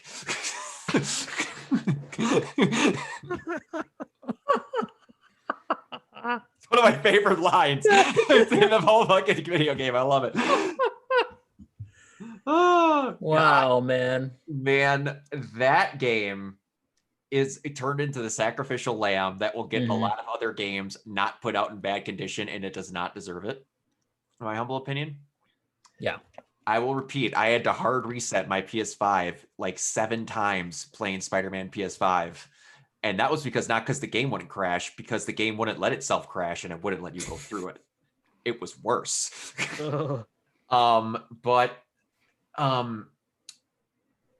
This is one of the coolest settings in a video game I've ever seen. It really and is. like just genuine moments of like, this society's fucked. Yeah. Oh, The- God. The first cyber psycho I ever ran into was that random chick inside the demonic sigil that's in the ice bath with all the guys like shredded around her. Oh, And you're like looking at bodies, and all of a sudden Johnny goes, V, you got company. And I turn around and this like thing with prods and horns coming out of its head. I'm like, what the fuck is that? It's like, I picked Street Kid. He went to shit the moment the game started. so did I. Mm-hmm. When that freaking 6th Street guy comes up to your cab and starts bitching at Padre. Yes. You picked Corpo right away, right, Kiana? I did. Yes. Yeah. Oh. Yeah. It was kind of crappy. I will say Street Kid is by far the best. I've seen all I think 3 so. of them. Corpo, you come and they take your money, and then Jackie goes, well, that sucks, kid. You got some cash. Here we go. Nomad is a little bit better because you help Jackie take some stuff across the border, and you actually see him meeting Jackie. Yeah. Street Kid is just miles better than both of them, in my opinion. Yeah. Like, you're both trying to steal a car. You get your nose broken for like the 2nd time. Jackie and both of you get almost arrested, but the cop's from Haywood, so he lets you go. And it leads perfectly into making sense with that Far Cry 3-esque montage thing that they do. Yeah. It's the one that makes the most sense because Padre will actually recognize that he meets you. In the other 2, he forgets you exist. Mhm. Yeah. But yeah, By the way, that montage, that feels like there's a lot of cut stuff there that they could have put in. I have a feeling we'll there was get some there. sexual stuff that was supposed to be in there, but wasn't. Well, I mean, there's a lot of. I was sexual gonna say, like, stuff it's a CD there. Projekt Red game. Oh, You may I as- know, man. Every game they always brag. It's like this one, it's even better sex It's scenes. more mature, which means more sexy time. You can see the bumps on them areolas from space. Oh God. Although the best ones where it's like, you will now go to the virtual brothel and they will analyze your thoughts and what you truly want. It's like The best I part don't even- about that, they hardcore trick you. When you go Yes. to clouds, they Yes. set the things up on opposite sides, and then when they say the names, they invert them so you purposely pick the wrong sex. That's what I did. That's That's what I happened to me did. too. Yes, exactly. I was like, no, I wanted Sky. Who the fuck is this? No. I didn't notice it till I played it again. I'm like, those motherfuckers invert it just so you pick the wrong sex. Oh, and then They that knew one, what you were doing. That one dude who was like, the one guy who's like the what are they called? Like the Ripper Doc? Joy Toys or something? Or- Like the guy that was standing like right outside like one of the sex shops or something. Oh, yeah, You yep. go up and talk yeah, to him, yeah, and I he's think it's just like, Joy. Yeah, and he's just like, you know, and he said something that sounded rather like, you know, just like, oh, we're just gonna go in there and just, you know, have a scene and just do whatever. And I ended up going in there. So my male V was very bisexual without me intending him to be. And That's funny. but you know, I made two bad decisions off the bat, which is I chose Corpo and I chose male V. And Exactly. My God. Like I knew from the moment this game started, I'm picking female V. I know the voice actor is going to be better. Guess yeah. what? Once again, I was right. The Way worst part better. is, I honest to God don't think it's that dude's fault. No, I honestly think he was directed differently than the female voice was. I think Because so. their tones, delivery, and their way they speak at people are 1,000% different.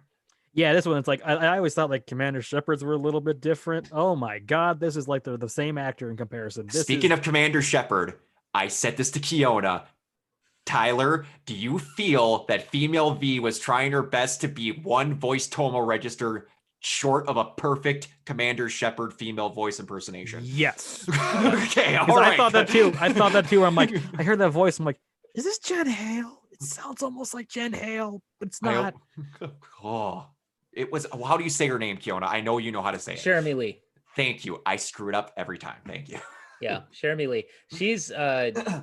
She's amazing. She's like this little short girl, but she's like amazing, and she's so cute in real life, and she's so nice and sweet, and just like, yeah, I adore her. I love her because she played Gage the Necromancer in Borderlands 2. Oh, that's who that was? Yes. Yep. Man, that voice is not even remotely similar. No, it's yeah, she has a good range, man. Gage I mean, like, sounded I've almost like never a- heard her do like a lower range character. Because Gage before sounded more for like this a game. childlike version of Harley Quinn. Yes. Yeah. Yep. Yes. Like she was aping Arlene Sorkin a little bit on that one. Now she's just A little doing bit. almost Jen Hale. Yeah. But I mean, that's just her range. I mean, she's done like high pitched little squeaky anime girl voices, and she's done like low, like V female V voices. I mean, like, she's really good. Oh yeah. Oh, yeah. Also, she gets the best romance in the game if you pick female. Yes. Yes. That was the one. Okay, that was the one saving grace of the male V playthrough, was that I got to romance Pan Am, which is pretty awesome. Yeah. She ain't Judy. No, she's not Judy, but I love Pan Am and I love Judy. It's a Tifa era situation again for me, where I love them both, but I think there's one that I might love a little bit more. Yeah, and man, both of the males in the game that are your romance options, both of them are great. The scenes you set up, Carrie's awesome. Man, I felt legitimately bad for turning down River, because when you get the cookout with the kids and all that is awesome. But you could tell from the start, you're like, you're a male, you're getting Pan Am. You're a female, you're getting Judy. They set these up from the start. And I don't know, like I said, Pan Am is awesome. I love Pan Am. I love her snarky attitude and all of that. Yeah, I love that about her. And like I honestly think what does it for Judy, for at least me, is how she speaks. Like the little, I don't even know if it's a lisp, but just how she talks, I think is the cutest damn thing I've ever heard in my entire life. I've been spelling her name. Okay, it's Cherami, as in CHRAMI. Yeah. That's the same name as the famous pigeon that saved a couple hundred American soldiers in World War One. Cherami was her name. Shit, has been misspelling her name all along. I'm writing this woman's name down because I am very impressed. Nice. Yeah. She was so nice to us too when we met her I met her at a convention, and like, yeah, Nice. Awesome. That's how I know she's super short. But like, she, I mean, no offense or anything. I mean, I'm just saying that's what it was. But anyway, but she was so nice to us because she had to go and do a panel, and she actually and there was still a line of us waiting to get, like, I got my Borderlands 2 Xbox 360 case, like, Nice. autographed by her. And so like, she saw all of us waiting, and she was just like, oh, let's just get all you guys lined up, and I'll just come across the line with you guys, and I'll just say hi to you guys, and we could take a picture, and you guys can have me sign whatever it is that you have. And so she was, she worked with us. Man. She sounds almost like a video game version of Paige O'Hara. Oh, yeah. She's very sweet and very kind-hearted person, I can tell. Appreciate the people that actually understand that the people that are in those lines are the ones that are making her live the life they are. It's nice to see. Yeah. Oh yeah. You know who else is really cool is John Barrowman. Oh, nice. Like I can imagine. From Torchwood. Yeah, he's super cool because he actually brought his chair out on the other side of the table and was like just like sitting there and just talking to people. It was the number one weirdest one for me was Sean Schimmel. I am not a huge Dragon Ball Z fan, but a buddy of mine wanted me to get, because both him and Chris Sabat were at the same convention that I went to. So Goku and Vegeta literally 10 feet from each other. Yeah. The entire time I'm like, Sean Schimmel's supposed to be at his thing and he's not there. But Chris Sabat is there the entire time. I didn't realize that I never knew what Sean Schimmel looked like. He was just standing 10 feet out in the middle of the floor talking to everyone. Whoa. Didn't know who he was. And then all of a sudden they had their own little wranglers. And I was talking to him. I'm like, I had no idea that was Sean Schimmel. I'm like, yeah, I've worked with him 6 times. It is borderline impossible to get him to stay behind his table. Like, oh. That's awesome though. Yeah, that's really cool. That reminds me of like I think it was that same convention where I met Matt and Wooly and Paige O'Hara. I had a friend that wanted like some anime guy named David Vincent. I don't know him very well, but I'm like, he was so nice. And I'm like, I don't even know what anime character you play. You're a cool dude. Yeah. I got to meet Jennifer Hale. She was awesome. Oh, I did not get a picture with her though. I should have. Worst thing is Nolan North was going to be at that convention, but he had to cancel because of like an ear infection. And I'm always like, darn. Yeah. But anyways, back to Cyberpunk before we get too far away. Yeah. Oh God, yeah. Yeah, this is one of the situations where I was like, man, I cannot wait to see a sequel, but I'm not going to get it. No, it will never happen. It will never happen now. Maybe there will be a sequel in the actual year 2077. But it's a really good setup for stuff. And like every character they wanted, they nailed how they wanted them to be. Like just the random one-offs, like Flaming Crotch Man, freaking Ozab the Clown that had a grenade implanted in his face. Why not? Oh, and then after that mission, you can craft the grenades that are on his face. Exactly. And did you play the boxing mission with him? No. Yes. No. After a while, he calls you and then challenges you to a boxing mission, and you have to avoid punching him in the face because you'll set the grenade off. It's all body blows. Exactly. And then you end the thing, and he goes, eventually someone's going to hit that. He goes, yeah. At least it'll look cool. And he basically just walks away. I'm like, every day I live my life like it will be the last. Yeah. And oh my gosh, like Rogue, everybody, freaking Boa, her little helper, Claire. Like they had a lot of people in games nowadays try to, and I mean 1,000-pound ham fist a trans character into a game. And people that have not done the street racings don't get to know this, but Claire is transgendered. Really? Yeah. Yes. I didn't know that. If you play through her missions, her street racing at Kiona, if you don't like racing in games, do it. They're actually super easy. Okay. So they're very easy to do. And in the last one, you don't even have to win the race. Your objective is to kill the dude who's in first. So it's super easy. Just get in a Claire burn and chase him down, and eventually he pulls over and Claire shoots him. But after a while, it's like, I did not know that. But yeah, they just go ahead. Yeah, but I mean that's the whole thing about this game is that there's layers to these characters that you don't really know about, and that you can just skip over and not ever see because also the romances in this game, the way you do it is great. I hope BioWare steals this, where it's not click positive option, get the bang. It's more like let's bang, you have to learn their personality, and if you say a wrong thing, they will just say nope. That's what I told Kiona. I want them to wholesale steal the text messages stuff. Mm-hmm. The drunk text from Judy, I was crying laughing at some of the stupid stuff she sent. And then I didn't even get the drunk text. I just got like the regular text. Yeah. And then like with Pan Am, I'm just starting her romance now. And I got the first text message where she's kind of like, hey, hope your day's doing fine. I really want to help you. All right. You know what? I'm being a Nubis girl. Fuck it. I like you. I don't know why that's so hard to do. Why can't I do this? Okay, send. It's just like funny stuff like that you read through text messages is great. and you actually like they communicate with you for like 20 missions after the romance is over. Yeah. Yep. Yeah, it feels like an actual romance instead of a Exactly. one night stand. It feels like then a relationship. And then you get actual endings with them if you romance them. Like you have to call them at the end in case you die. And if you pick Pan Am's to go right off in well, it's with everybody's, but like you could actually ride off with them in the sunset. Like, and again, you will notice I'm quite the Judy fanboy here.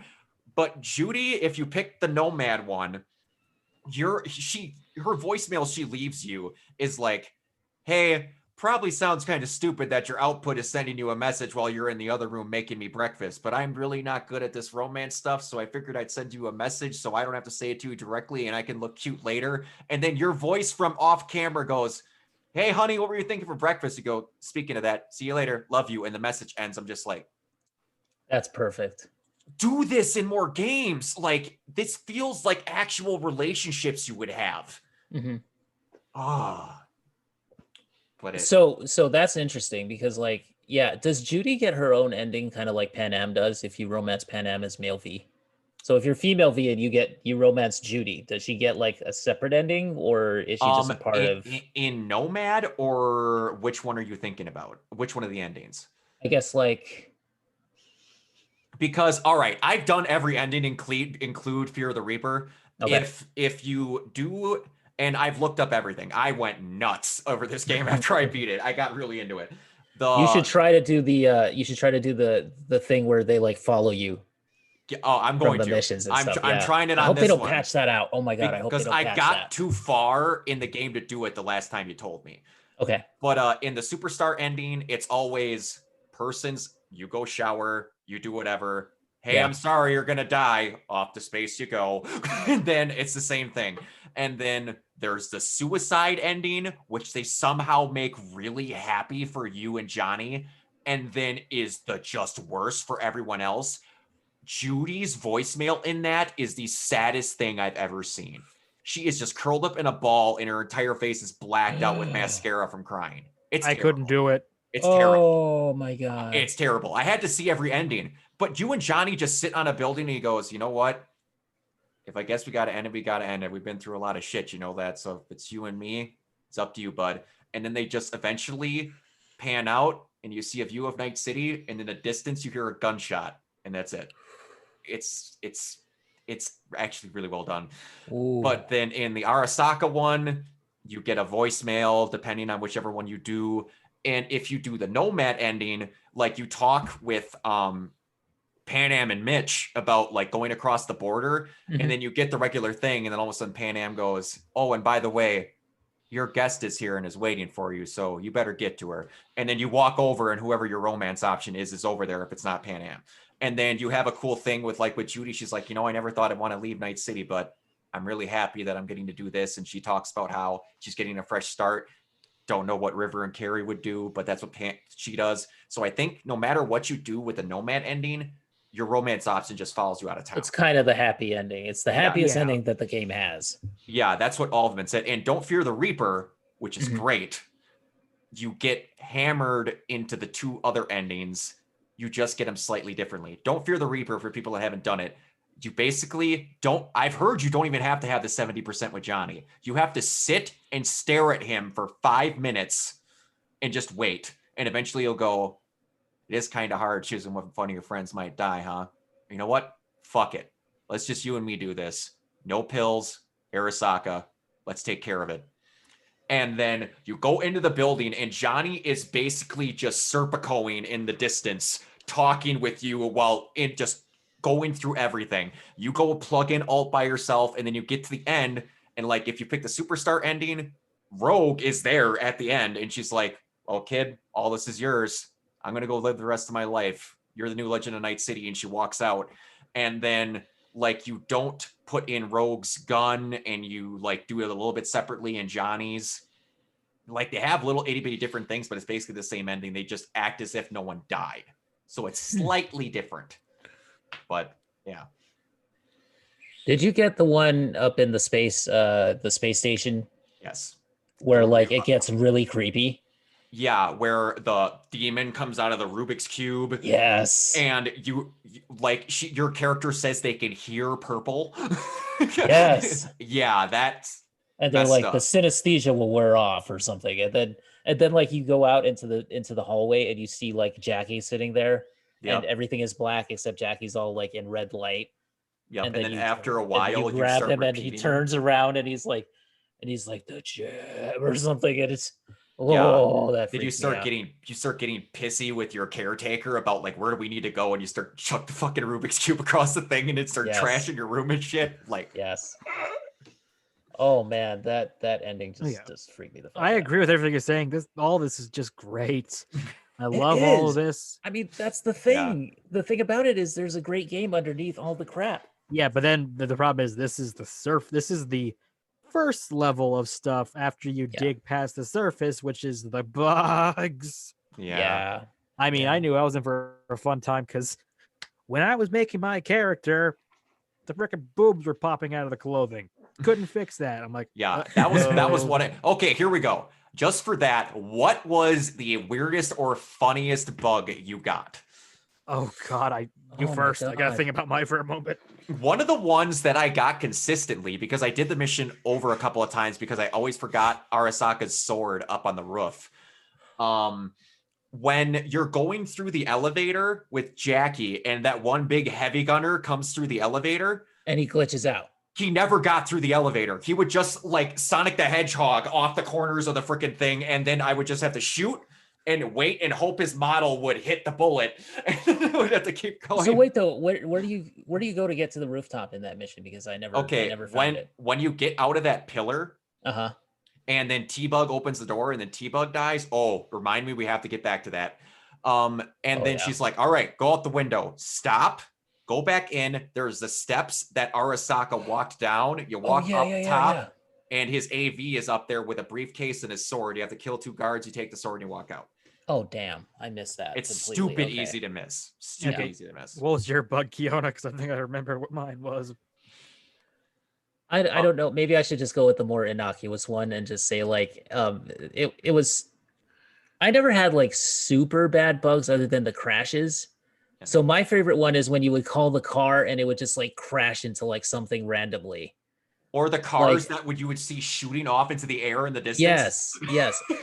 And like when I'm supposed to meet Jackie, and then all of a sudden you see his motorcycle just like go and just start crashing into like a street light or something. The motorcycles in this game were not fully implemented. I don't think so. Motorcycles. Big, What happened huge was explosion and like sparks everywhere, and you're just like turning around and just like, what? That was always Jackie leaving the food plant after you fought the Maelstrom gang, because he has a light pole, that car, and the other thing, and you see him do like a 19-point turn trying to get around to leave. okay. It might have been the first time I tried to use a motorcycle and it just sank into the ground and then rocketed into the air and I blew up. I'm like, this is an interesting introduction to motorcycles. It sank into the ground like a rocket, with like, like they were so and then just went, neat. and then just randomly blew up in the midair. I don't even know what happened. Like, there was random ones I would always see, like off in the distance, you would see rush hour traffic, and then you would drive up and it's gone. Or like one where Pan Am's last mission where you steal the basilisk, or like you drive the basilisk and get back to camp, and it's like you have to talk with Saul. And eventually, like, Pan Am would like freaking Palpatine up out of it, and then like come down, and she would sit at a random table and act like you had the conversation with Saul and you walked up to the bar, but she would sit like that in front of the basilisk. So it skipped like that whole scene, and she was trying to do the bar scene in a floating chair in front of the basilisk. Oh my god, that never happened to me. I'm so happy. Oh man, I did have one where I punched a guy in a bar and a cop just teleported through the bar table. He spawned inside the wall and just T-posed and walked over and then pulled his gun and started shooting at me. It's like, what is happening? He's facing through the wall in a T-pose.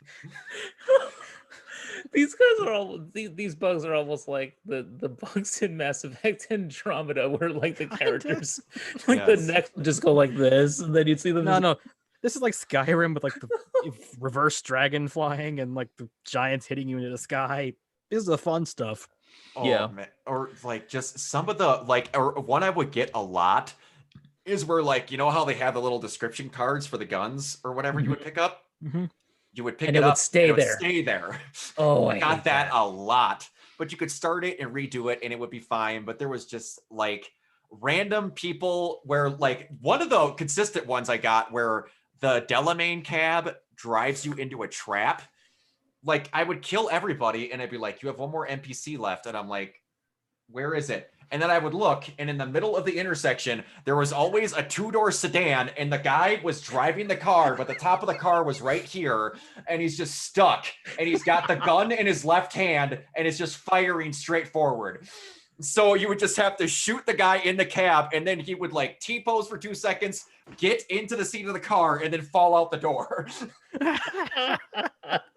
Or another one, when you look at the brain dance with Judy for Evelyn, she's like at her desk, like that L desk in the corner, and her body would sit like this.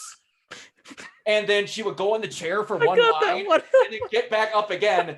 And I finally, my 6th time doing that scene, got it correctly. The entire time, she's supposed to be like splayed back like this, just talking, Yes. turning face Yes. at you. Oh my God.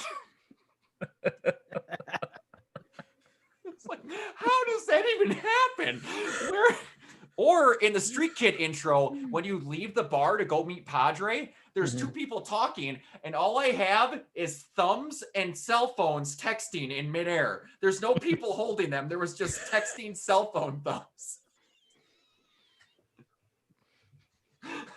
Or even just hitting someone with a car is a little awkward. They just kind of ragdoll, but then not really, and then they just kind of vanish. Did you guys get the annoying one where like sometimes your car would just not run? Like you mean the couldn't one where- drive it? Yes. And then you Or would get out of pedals- the car and you would try to walk and the character would just walk like Like it would stutter. Yeah. Yeah. I would have to jump, and then my character would reorient, and then you could run again. I tried that and it didn't work for me. And so my I character was just I going got like a lot this of ones where I the would, whole where I would time. call the car. I'd And it call would the go car. away from you. Yes. The worst one is when I would just try to call a car and it would just keep on driving, and then it would stop and I'd get closer, and then it would start up again like it has personality now. It's just messing with me, and then it would run into someone and the police would start attacking me because it's somehow the car's fault. I got a crime. Yeah, Cars are awful. my gosh. Yeah, there was. Oh man. I had one with Adam Smasher. Did you guys get the one where Adam Smasher gets stuck in a wall? No, I didn't get that one. My Adam did. Smasher got stuck in the wall but he kept shooting at me. That's funny. And so like he just keep shooting and I would just end up aiming at him and just like shoot a whole bunch of things at him. Speaking of Adam Smasher, someone found out recently that you can kill him in the prologue. Really? So What? at the No. end of the game, after you kill Adam Smasher, you get that access token, and then you could go and get the Bosching shotgun. When you leave the building with Jackie, if you don't get in the Delamain cab and you run outside and turn left, his character model is just sitting there stationary. He's got 1 health point. If you shoot him, he'll go down on his knees like in the ending, and he has the access token on him, so you can then go and get the Beijing shotgun instantly. Oh Didn't know my that. god. I didn't know that either. I saw it on a YouTube video yesterday. I have to watch that. I have to see that. Oh my god, that's amazing. Or You can find Pan Am in the prologue too, or in that right In the after bar there? instead of going to the Delamain cab with Jackie, you can just like find her in Afterlife. Oh, also you can find Hideki. No, not Hideki. Oh man, it's not Hideki Kamiya. What is his name? What's his name?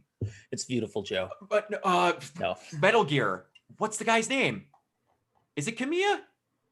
Oh, Kojima. Kojima. Thank you very Hideo much. Kojima. He's in the bar when you go in, and he's basically Kojima that makes brain dances and not whatever. But also, I have to say, my favorite video game thing that I found in here, and it's because I am a San Andreas just fanboy to the nth degree. There is the little data shards that you get, One of them is the conversation of Big Smoke and CJ. If you fail the mission to chase the train in San Andreas, and he's like, all you had to do was catch the damn train, CJ, except the characters are called JC and Lil Smoke. It's the exact dialogue. I saw that too. I saw that because I played that game as a kid, and I still have PTSD from wrong side of the track, the fucking mission. So when I saw that, I fell out of my chair going like, I know what you did. I know what you did. Also, JC could also be a slight nod to the first Deus Ex because your character's name is JC Denton. It might be a weird mix of the two.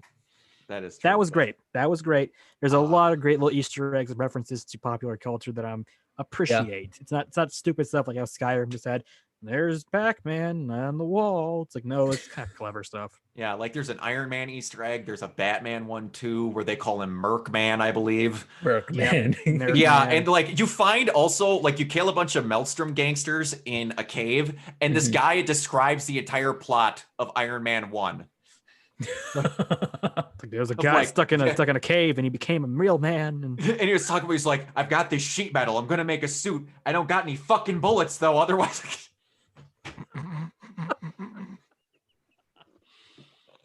But I suppose we should talk about the actual things we liked outside of that. But I will say the thing I wish we would have got more of, and I still can't believe it. You have so little time with Jackie and T-Bug. Yeah.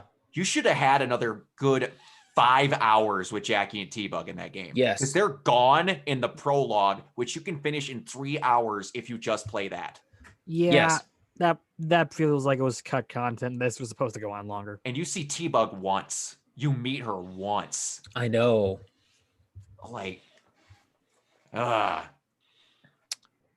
that's cut. Some of the stuff like the police system, that could have been done a little bit better. That definitely. The police appear out of thin air. Oh, you shoot some guy in the middle of nowhere. Suddenly, there are like 20 SWAT guys right behind you. Yeah. This is the police. And also, it's so easy to get away from them.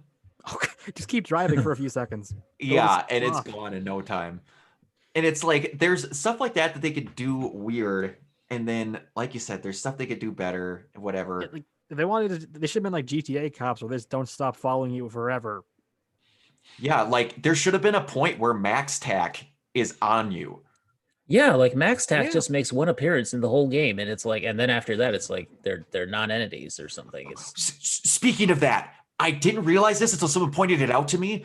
The girl in the original Cyberpunk trailer is in the game. Yes. She's the cyber psycho that is with Max Tack. Yeah, she becomes a Max Tack officer. Yeah. There's a mission where you go into a clothing store. You have to buy clothes from a clothing store, and it starts a side mission.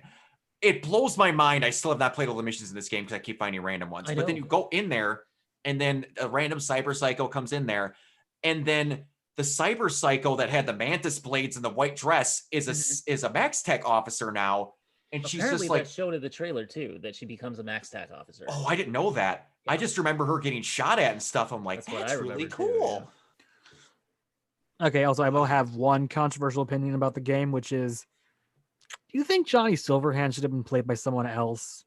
No. Because I've heard the rumors of who it should have been and what they wanted him to be, and it was a horrible Joker ripoff.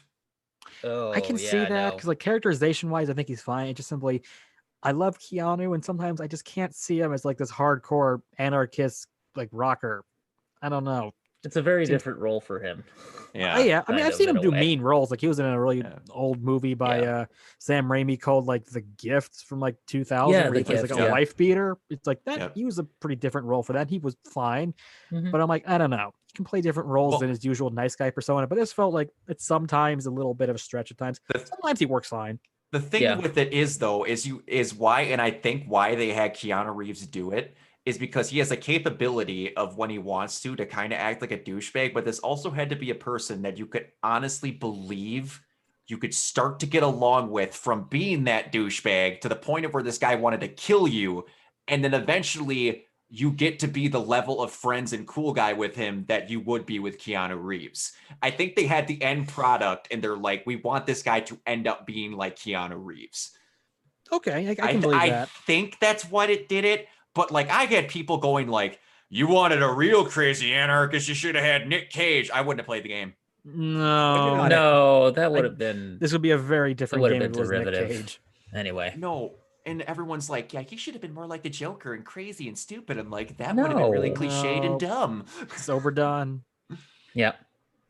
Because like I was just thinking, like he sells the nice parts well, but the anarchist douchebag parts are a little forced at times. Did you guys get to do the mission where you ride the roller coaster with him?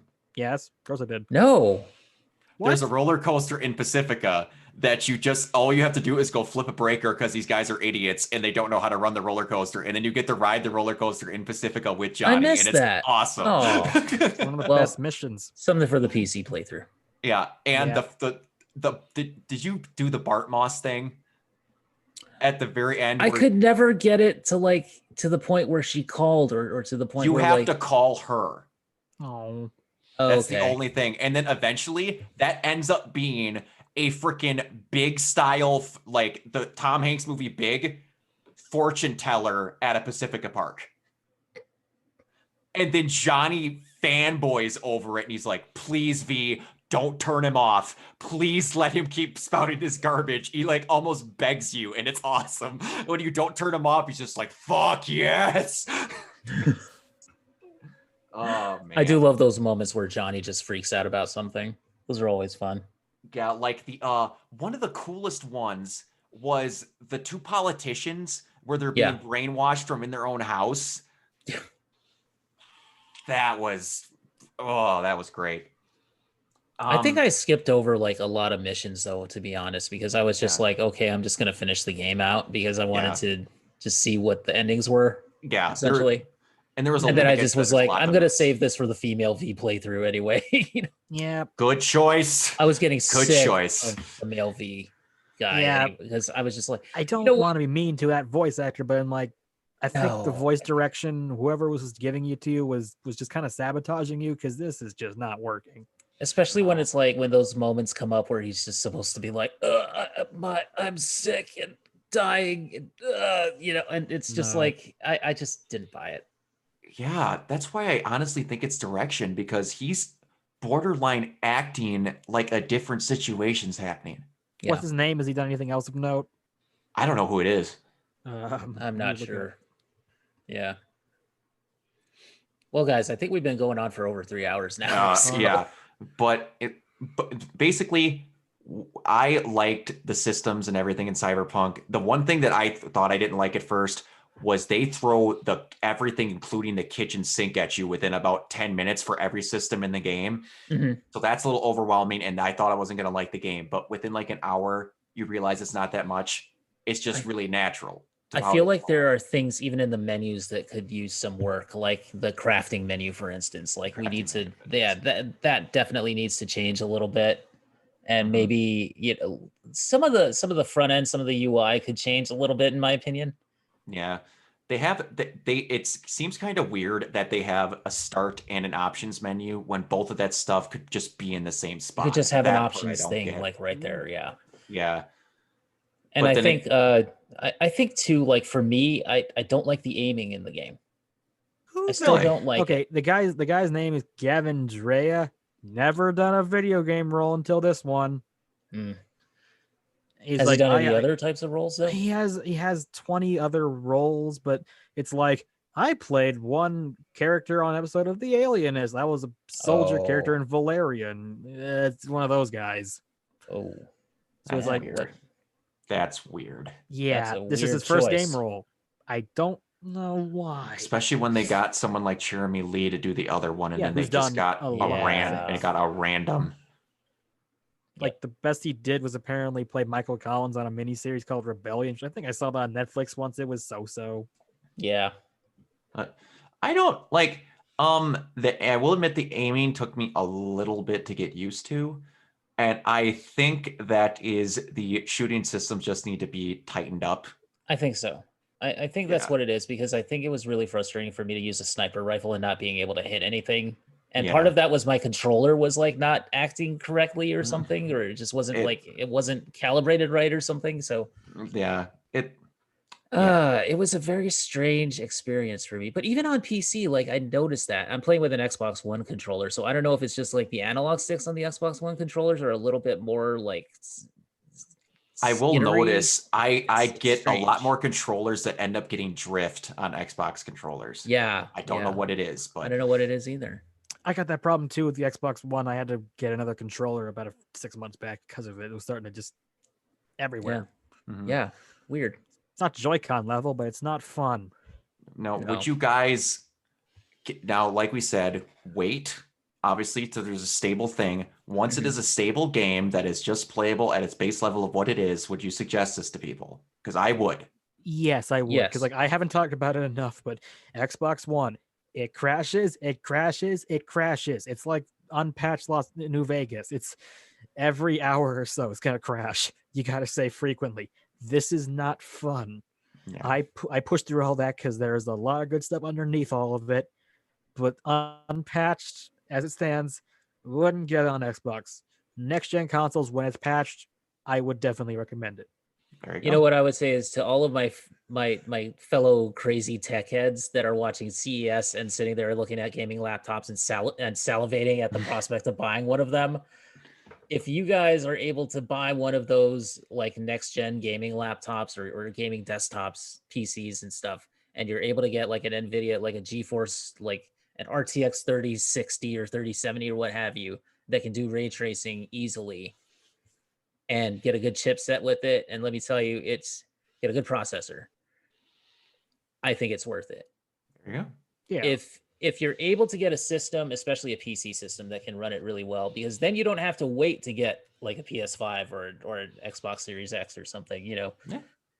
You don't have to wait for it if you can just upgrade your PC enough. And like mine, and I'm running a 2070, and mine can run it with almost completely smoothly with the ultra settings on.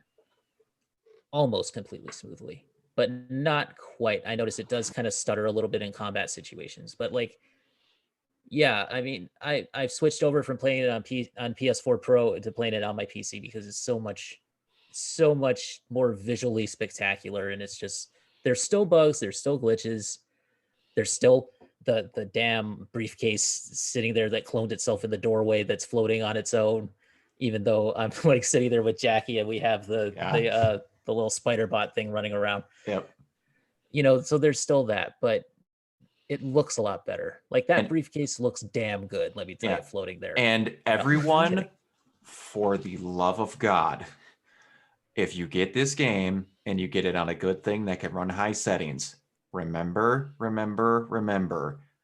that some of those scenes and those advertisement trailers were fucking lies for what they Mhm. should look like compared to what you're going to get when you play it at home. Yeah.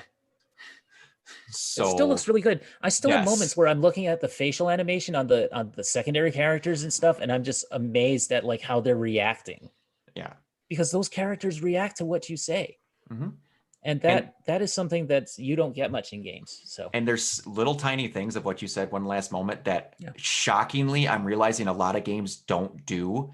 They actually look in the direction your character's standing even when you Yes. move. yes. That is such a tiny thing that most games don't do. They'll just look in the direction they were programmed, and if you move, they don't do anything. In Cyberpunk, they actually follow you like a They human. track you. Yeah. Yeah. Yep. And if you say something really weird, they'll look at you and just be like, really? What? You know, they'll give you like a side-eyed sort of glance, like Exactly. which is Just don't punch them because things will get weird. yeah, then things get weird.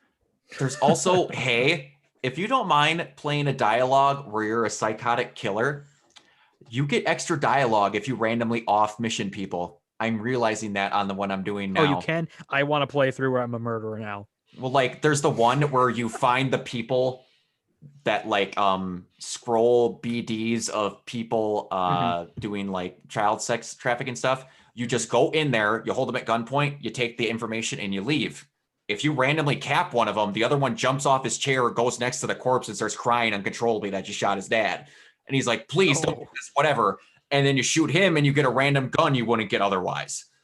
Oh, And wow. like that girl at Clouds, like you get random stuff if you off that receptionist. There's just like You get extra dialogue you never thought you'd get if your person becomes the worst person Night City could have. I'm not saying, hey, you should have fun being a murderer. I'm just saying there's stuff in that game you don't realize it until you try it. I'll just say it. It's a lot of fun to murder people. I played Fallout New Vegas where I killed everyone once. It was a blast. It sounds like this is gonna be a blast too. Yes. I am not a psychopath. The FBI does not want me. I'm just gonna say that right now. Yes. Good games of 2020. Looking forward to 2021. Give me Returnal and Outsiders. Yeah, I'm not even going to get to play Returnal, which makes me sad. Cyberpunk, one of the best games. Also one of the Yes. worst games at the same time. It's this weird sort of imbalance. It's depending weird. on what version you get. I was like, I don't know that I would put it in my top 10 in a way because of all the stuff outside of it. But as a game, though, in a way, I kind maybe of I would. do. Yeah, like Yeah. I hate it, but I love it. It's a redheaded stepchild at this point. It's like this great Steam review for that game Pathologic. Oh, Cyberpunk, what a terrible game. I love it. Yeah. But it ain't Final Fantasy VII Remake to me. No. No, it has far more bugs. Because that game, even though that game had its share of little graphical, failings and stuff, but Nothing it on this also scale. had Aerith's house. And Yes. that looks really good. But Judy, I'm waiting though. for that game. But Judy or though. Aerith right now. He would pick Aerith. I can guarantee you he'd pick Aerith. I will tell you, and this is an embarrassing line that my buddy Chris again told me, and I knew I was gonna fall in love with Judy the second we told it, because every time a character comes up in a video game and I like them, it turns out the same way. My buddy Chris went, you have a type. I'm like, what's that? Lesbians. I'm like, thanks, buddy. I appreciate it. Good to know I don't have crushes on straight women. I So think what does I that would, mean? I Does that mean your favorite Mass Effect character was Samantha Trainer? No, it was Cora, the one that looked like she should have been Cora. a lesbian but wasn't. That is true. That is true. But also, like, if you guys like sci-fi Easter eggs, like, you also find Roy Batty, a clone of him, dead, crying in the rain on top of a certain building. Meredith Stout has cement shoes at the bottom of an ocean if you pick to kill her off. Roy Batty's grave is in there. Freaking Misty looks identical to that one. She looks like, yeah, I know exactly who you mean. From freaking Blade Runner. She looks like I can't think of what they're Like called. Rachel? Like the from- replicant from Blade Runner. You mean the main Yeah. girl, Rachel? Yeah, the No. one that was she's the replicant that's got the like weird ballerina-ish one. Pris. Pris. Thank you. I saw her and I was instantly like, holy crap, I can't think of the girl's name, but it looks just like her. And yeah, there's just I did find that Roy Batty Easter egg. I just felt bad because I'm like, I love Rutger Hauer. I'm gonna feel bad now. yeah. And any of you Saints Row fans, if you romance Meredith Stout, you get a dildo bat. Actually, it's a good year for Rutger Hauer references because the best shotgun in Cold War is called the Hauer. It's because it's the same model of the shotgun he used in Kobo the shotgun. Oh, that's right. Oh, nice. Yeah, so it's a good year for Rutger Hauer despite being dead. Oh my god, I didn't realize that she looked exactly like Pris until now. Yeah. That hit me like totally, a sack of bricks. totally does. Wow. That's amazing. And did you know that's the same voice actress as Jessie Shut in Final up. Fantasy VII Shut Really? up. in Remake? Really? Yeah, that's her. Really? It's Erica Lindbeck. Yeah, it's her. Oh, Erica Lindbeck. Oh, yeah. She's wow. Okay. Yeah, that makes sense. Okay. Honestly, everyone's in this game. Everyone Yeah. but Troy Baker. Troy, you know Okay, what? so for the record, to answer that question, to answer the Aerith versus Judy question, I would pick Aerith as a romance, but I would pick Judy as a best friend. There you go. Yes. I'll accept that cop out answer. Man, Judy made Well, me I did breakfast. answer it though. I did say Yes. Aerith as a romance. Yes. Yes. I'll take Judy. Oh, yeah. Like, man, just do more. Everybody put stock in the relationships in video games. That's all I ask. Yeah. I mean, it's Don't the only time end I unironically was quoting that episode of Curb Your Enthusiasm once, where it's just like I'm going out with Judy. No right. regrets. All right, guys. So I might have to chop this episode into 2 parts because we've It's gone getting on long. for my like God, it's 3.5 4 hours, hours. man. Yeah. Closer to So 4. yeah, I mean, well, we talked for like half an hour off the air, but That is true. Yeah. yeah. So anyway, guys, unfortunately, Tony and Amanda could not make this one, but that's okay. We'll have them on the next few episodes, and also Zane and Kirsten, I hope, at some point.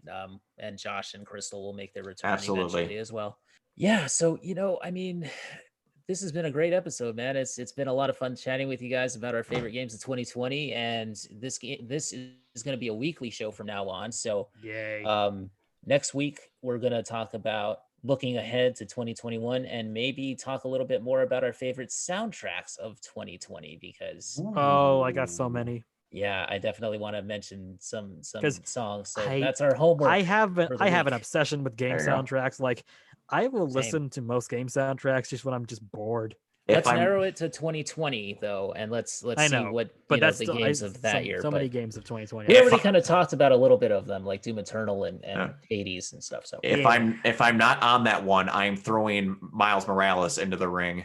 Yeah, dude. And I don't know who else played it, but my God, that soundtrack is amazing. Yeah, that was one of the first things that struck me about it when I saw the trailer. I was like, that soundtrack though. Yes. All right, but yeah. Yeah. Okay, guys. So where can everybody find you online? Tyler, we'll start with you. Oh, okay. You can find me at Debunk File. I'm a writer for that YouTube channel. I'm currently working on several projects, including one about the Titanic and maybe one on the Red Baron. I got some ideas from just last night that I'm already kind of probing for ideas. I'm also in the Facebook group for this channel, so I'm always going to be there if you just want to just ping me and just ask me about most random of things. And your official Twitter? And my official Twitter is at BioWD. Also, if you ever run into any history YouTube channels, I'll probably be there. Awesome. All right, Brock, where can they find you? You can find me on podcasts like this. You can find me at my own YouTube channel, Organoid Zero, where I am doing some fun stuff. I have some things lined up and something lined up in the kind of distant near future with this guy here. We won't talk about it until we start recording it, but I'm quite excited about that. Sounds good. I'm currently doing fresh takes for Gurren Lagann right now, and then some stuff with Mike, which I graciously and very much appreciate that you're uploading onto the channel now. The last one's going to take a little bit because I am waiting on another cameo for that one that I hope can come. No problem. Because you will lose your shit about this one. And then, yeah, on Twitch, as soon as some more video games that aren't DMCA nightmares, from what I've heard, Cyberpunk is, I'm going to be streaming them. So, all right. Organoid Zero, if I did not say that, I'm sorry. That's okay, man. You got it. All right. You guys can find me on Instagram. I'm at Neoplasmic24. Also, reggaepopculture.com. We have show notes, we have podcasts, we have articles, all that good stuff. Pretty soon, author bios. We're going to be starting that pretty soon as well. The Facebook group is facebook.com/group/RPC42 if you guys want to join that. And then on Twitter and Facebook, our official pages are at Ren Pop Culture, not Ren and Stimpy. Just Ren. Good. All right. Oh, nightmare fuel. Exactly. All right, guys. So we will see you next time for the next episode of the Renegade Arcade. Be there. See you guys. Farewell.